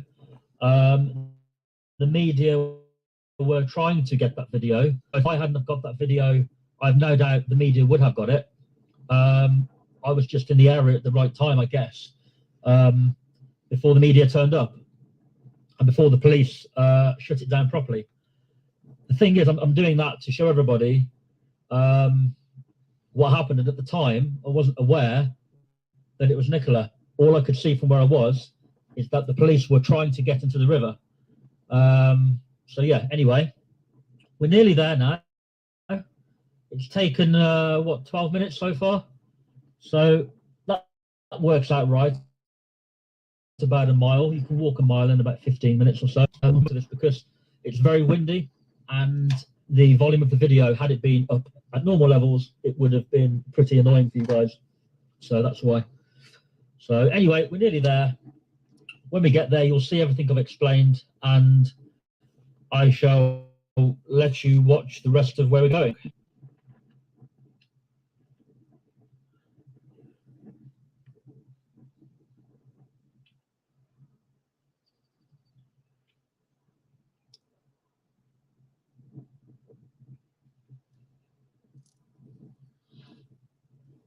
Okay, so there's a road right there, as we can see. One second, folks. Hold on. I don't want to miss this, so give me one moment, guys. Thank you, Heather. One moment, folks. Again, like I said, there's a road right there which connects right to that. Thanks. Well, thank you, Miss Cece, so very much. I do appreciate that. 1 second, guys. I'm almost done. Oh.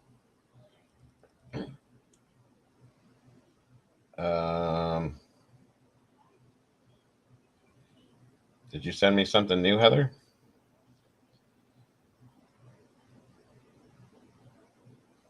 Oh, okay. Ah, gotcha. Thank you, Miss Heather. Thank you so very much.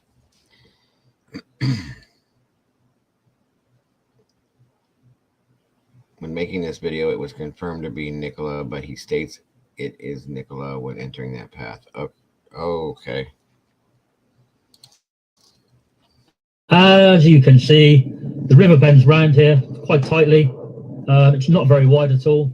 And as you can see, the road is now very close to the water's edge. And as you can see further along, the river bank and the path bank ride up over the road height, and the bush to the right-hand side also covers the road. It's a very, very well hidden place on the road. So here we are. We've arrived at the location. That bush there is where she was found today. The other video was filmed from opposite there. As you can see, the police are at that bush. That's just to show that that is where she was found. That bush right there. And now we're going to show you the other side of the bush and the top area that I was talking about, where there's like a little hole in the top.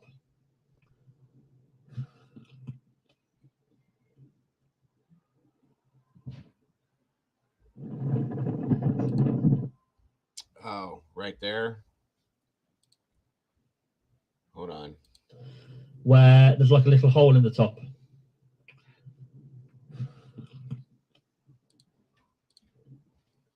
What?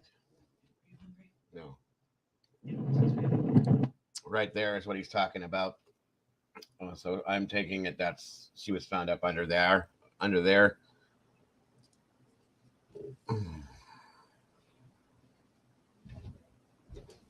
I'm having a, okay.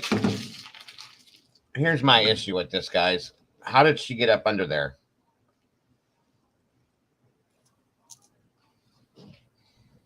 As you can see,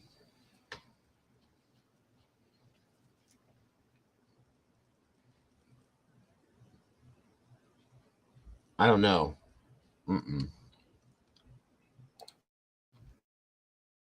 I'm just not comfortable with that, guys. I don't know. Is that a piece of clothing?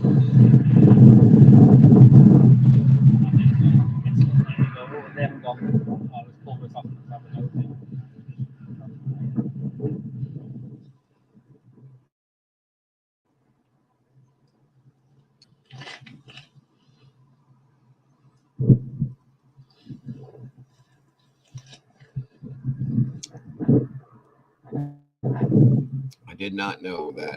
Boone. Thank you. So here we have the road from that angle there. There's the bush. She came around the corner and got trapped in there as well. But there we go. And there's the two little canoes that I said was a little bit odd earlier. So leaving you with a beautiful view there. A reminder for a beautiful person, Nicola Bulley, and prayers and thoughts go out to the family. Thank you. So everybody. All right.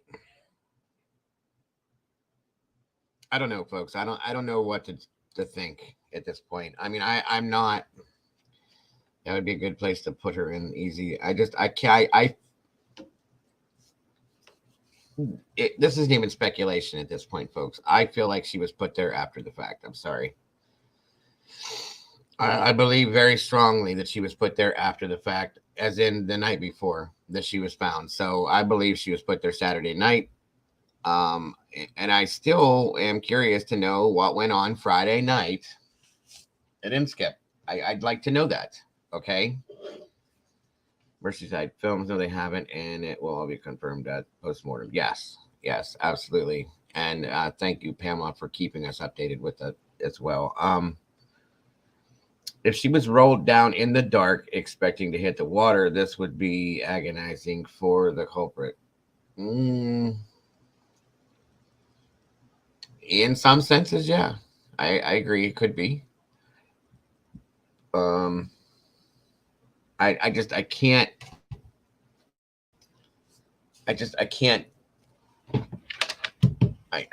can't let it be in my mind anything other than that she was put there after.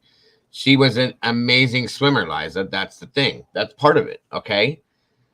That's one part. The second part is that the river was not deep. The only thing, in my opinion, that would make this plausible is if she fell in and hit her head and was knocked unconscious and floated down, and then she drowned. Now, here's the other side of this. Let's go with that, okay? Let's go with that. I want you guys to listen to me and give this a chance for a minute. Let's go with that. We'll just say that's what happened. She tripped backwards. She was with the dog. She fell into the water, okay? And she hit her head and she stayed in the water under the, well, you know, she's not going to go under per se,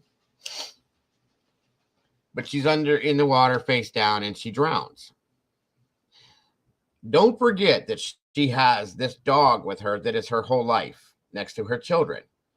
And the dog, that number 23 is very weird. That is absolutely correct. But the dog, I think, from knowing what I know about animals, okay, and please think about this. I think the dog would have gone insane, folks, when she went into the river and would have chased her if she was floating down, whether it be from shore or jumped in to go after her, would have chased her down river, barking insanely, having a fit, freaking out, jumping, barking, howling, barking, growl, whatever the hell dogs do to get somebody to notice what's going on with her because she can't get to her if she didn't want to jump in the water, but I feel like she would have. So please don't forget that.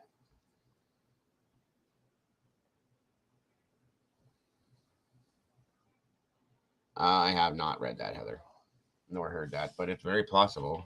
You know, things happen. But who's going to tell me that that dog would not have flipped out, either chased her down river from the shore? I don't see her going very far, okay? As slow moving as that river was that day. But if that's the case, so be it. The dog, if the dog would not have jumped in the river to be with her, okay? I'm just saying, guys, I don't see that being what it is.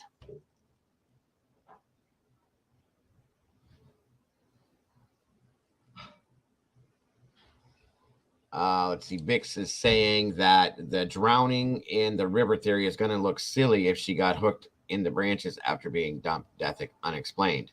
Well, that's what they've classified it as unexplained, because they couldn't say whether or not she drowned, or, you know, of course they have to check her body for other scenarios, whether they find ligature marks or bruising around her neck, any kind of wounding, anything. But I'm telling you, my biggest thing with this is the dog. The dog is the key, folks.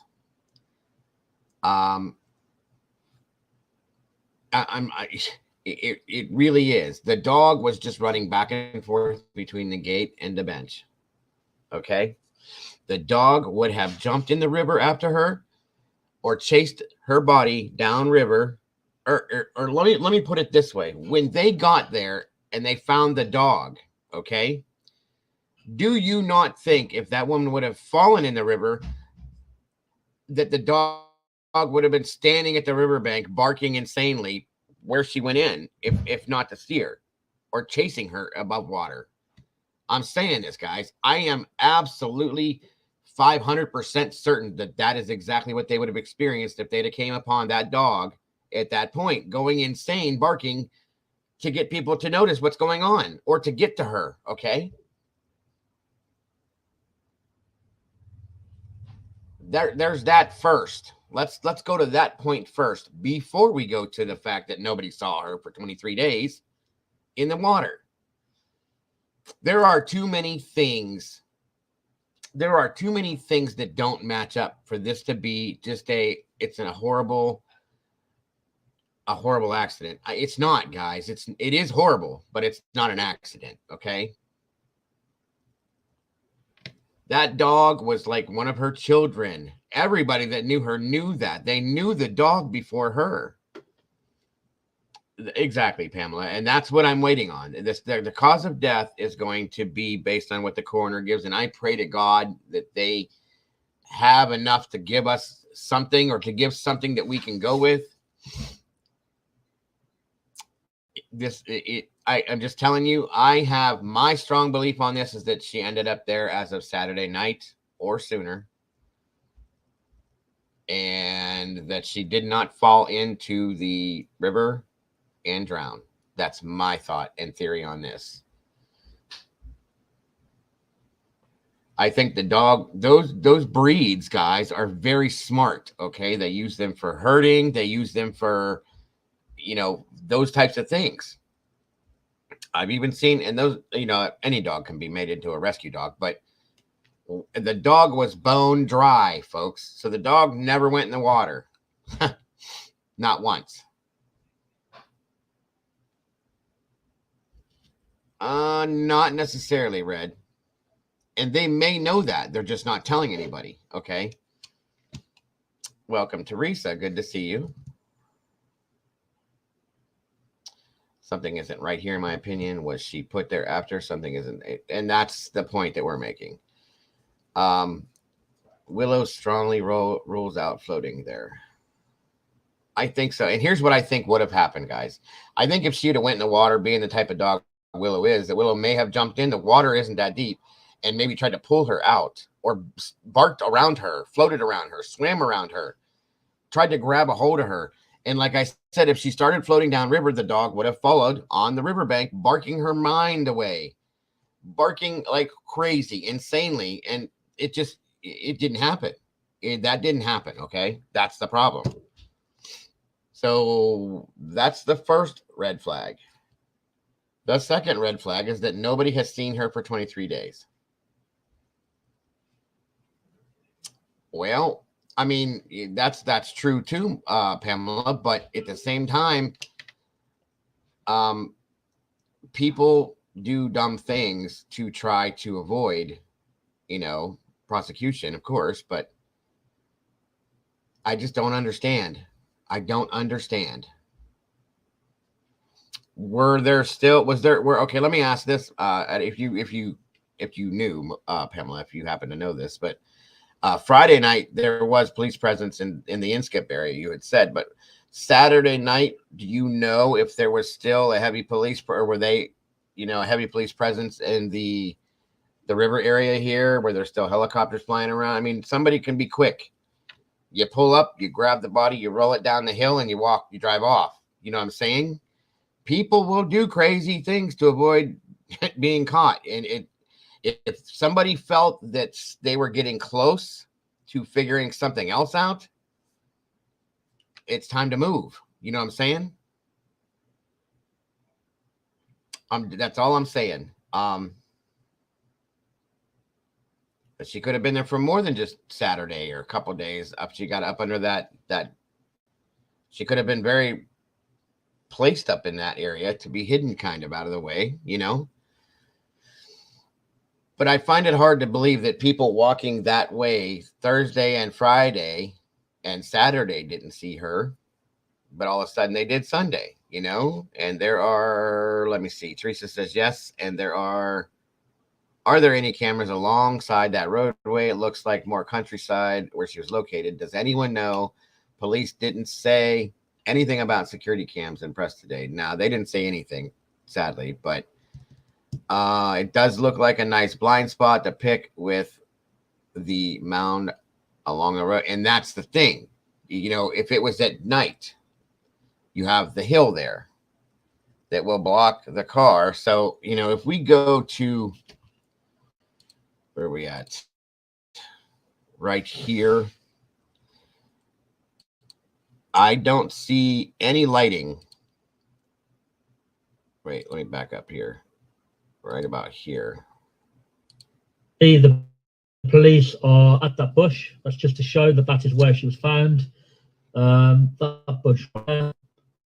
And now the top area that I was talking about, where there's like a little hole in the top. One second. We see that we have this mound here, okay? And the road's on the other side, per se, or behind us, where we're not looking at right now. But what I'm saying is, if it's pitch, there's no lighting on any poles out there or anything. It's pitch black out there. So if somebody pulls up and stops for a matter of 5 minutes, does what they're doing and moves on, nobody's going to say or think anything. And then you can't really see at night into the water. And then Sunday morning at 11 a.m., when people start coming out to the park, this is when she's found. Willow was not tied up until after the scenario, when somebody had found her. She had been running free and then was tied up after that for a moment, or at that time, I believe. So 1 hour and 20 minutes forgotten timeline is thanks to Penny and Ron and co. Right. Good point, Richard. Good point. Willow was chipped and she had a dog tag, which in turn, Dylan, Pamela brought this to our attention. The dog was taken to a veterinarian who said they could not help, and by checking that information to find out, what the deal was. That's something else that kind of bugs me, and it still does. It bugged me the whole time since Pamela said that. So again, that's what I was researching. Usually law enforcement asks for any cams or any witnesses. Please contact us at the press conference. Well, here's the thing. At this point with this is what this tells me. And Pamela, I want you to ask or reiterate this if you believe that this is a possibility, okay?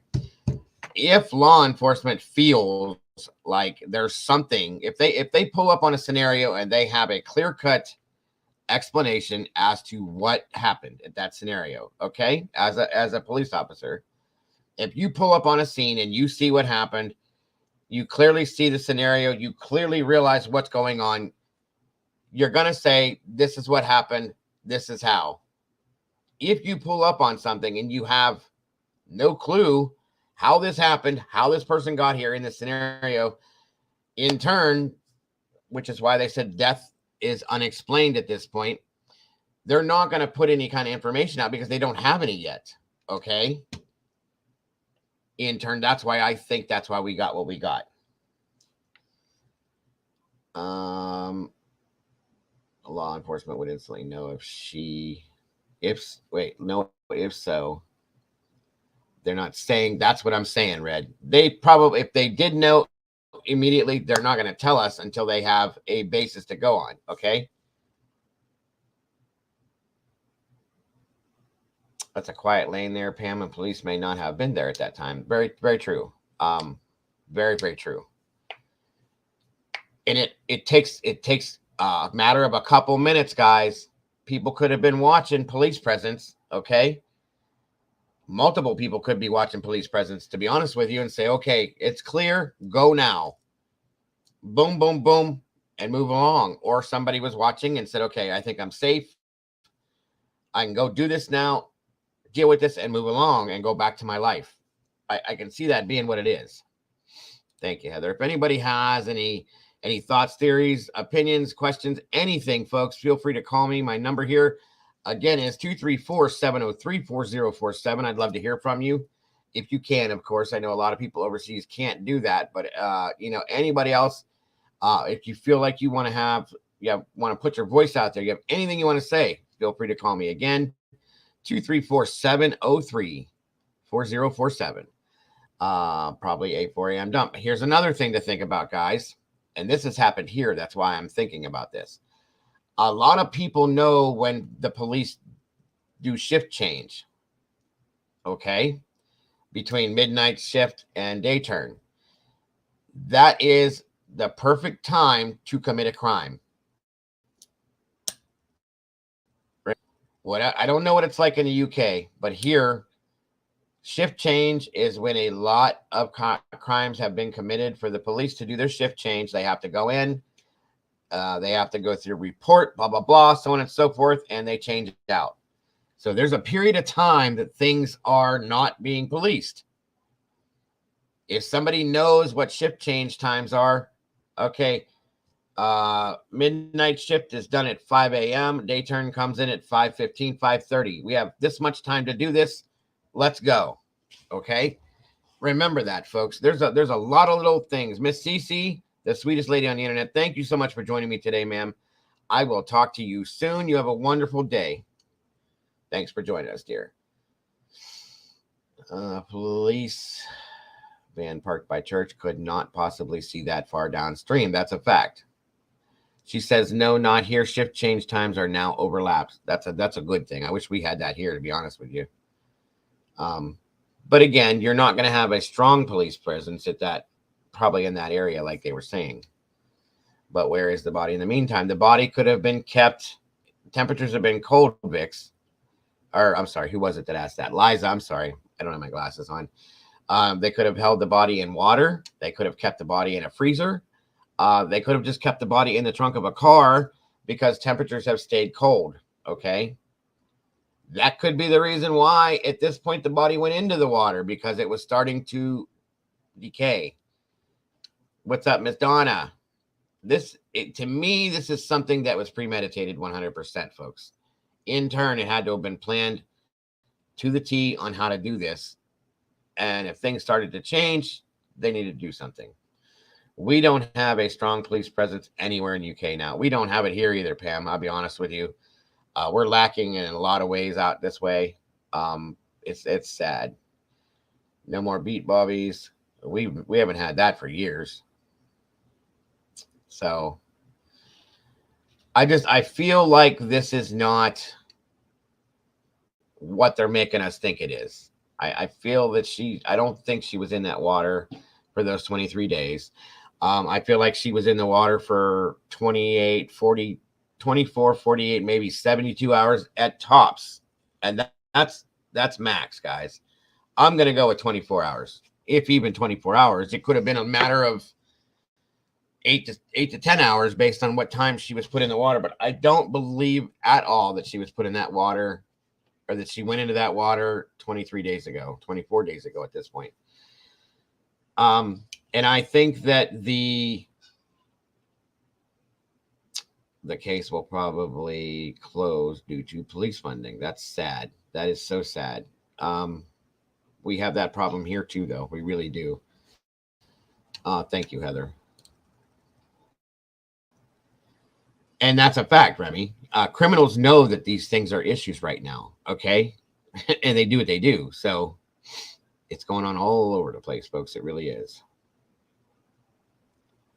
Beat Bobby's patrolling towpath and upper field and lower field only, right? They can't be everywhere at once, you know, and people watch. People were watching, I'm sure, and said, okay, this is my time. I have a matter of 10, 15 minutes. Let's do this. And then you do it. I'm telling you, folks, I think in the end of this, we're going to find out, I hope to God, that they have a way to prove it, that she was put in after the fact. And then that's when I break loose, guys. You got to know. You got to know. What she's talking about, Donna, we do right now. We're not going to know until after we get the autopsy report or the postmortem report back, okay? And I think they'll be able to tell us that from that.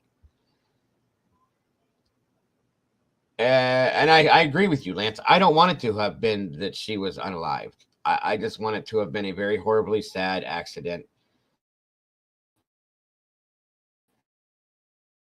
You know, what I want her and her husband or whatever right now, okay? That's what I really want, but that's not going to happen at this point. So what I want to find out is it was an accident, a horrible, horrible accident somehow, and this is what happened. But I know it's not going to happen that way. I know it's not going to. Amen to that one. They do have, if you guys have ever researched the UK, their crime labs, their forensic specialists and whatnot, they're very good at what they do. And they, if anything, will tell the story with what happened with this. And I'm relying on that. I really am relying on that. I really am.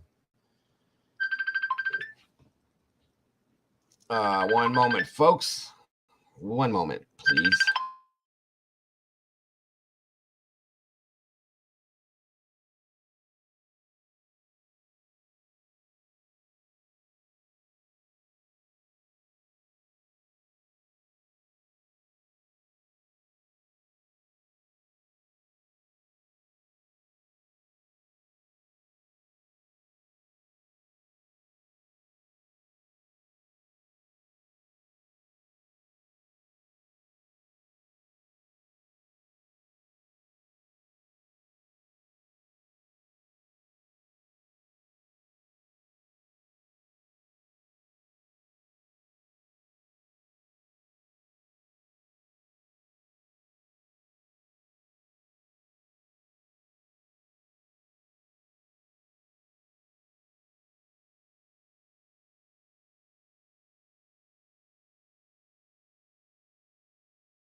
All right, guys. I'm sorry about that. That was the missus just checking up on me. Just so you guys know, we are going to be working on another case out of the UK here relatively soon. Again, a sad situation about a possible hate crime that ended in unaliving. So we're going to be staying our butts over in the UK. So we got another one we're getting ready to start kicking with. Thanks to Mama Bear, she brought it. Actually, her daughter found it and requested we do something with it. So we're going to be looking into that here soon, as keeping up with this one, of course, and all the other stuff we're doing. But again, tonight, folks, I will be live again with part 6 of my new series, the True Hollywood, or I'm sorry, the True Crime, True Stories behind the Hollywood movies. I don't know why I can't talk today, guys. I'm sorry about that. Again, the True Crime, True Stories behind Hollywood movies. Lord, that should be 7 p.m. Eastern Standard Time for you guys to know on this side of the pond. The rest of you guys, let me see. So 7. It should be around midnight for you guys. I don't expect to see you guys there, and it's no worry. I know it's late, but hopefully I will see most of you guys there. It should be good, as in the rest of them have been fairly interesting. I hope my system cooperates until I can get it fixed. So please bear with me. I appreciate you guys.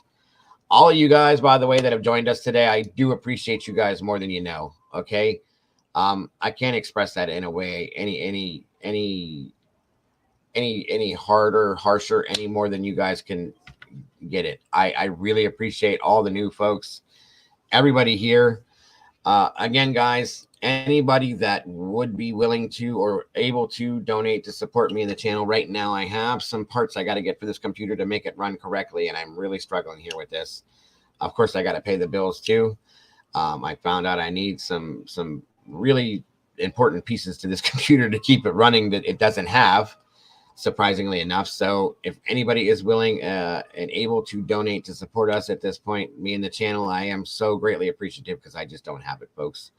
And I got to keep it running so I can be here with you great, beautiful people. And I appreciate every one of you guys for being here once again. Welcome, Gina. Good to see you. No worries at all. But again, folks, I hope to see you guys tonight, 7 p.m. Eastern Standard Time, part 6 of the new series that I'm running, the True Crime, True Stories in Hollywood movies. Looking forward to that as well. And for those of you that can't make it to that tonight, I will see you between 11:30 a.m. tomorrow, my time. I can't wait for that as well. We got some stuff to roll with. Besides that, you guys are absolutely amazing. Miss Boone. Okay. Do you have a way to contact me, Miss Boone? I'll tell you what, Miss Boone. Do you have Twitter?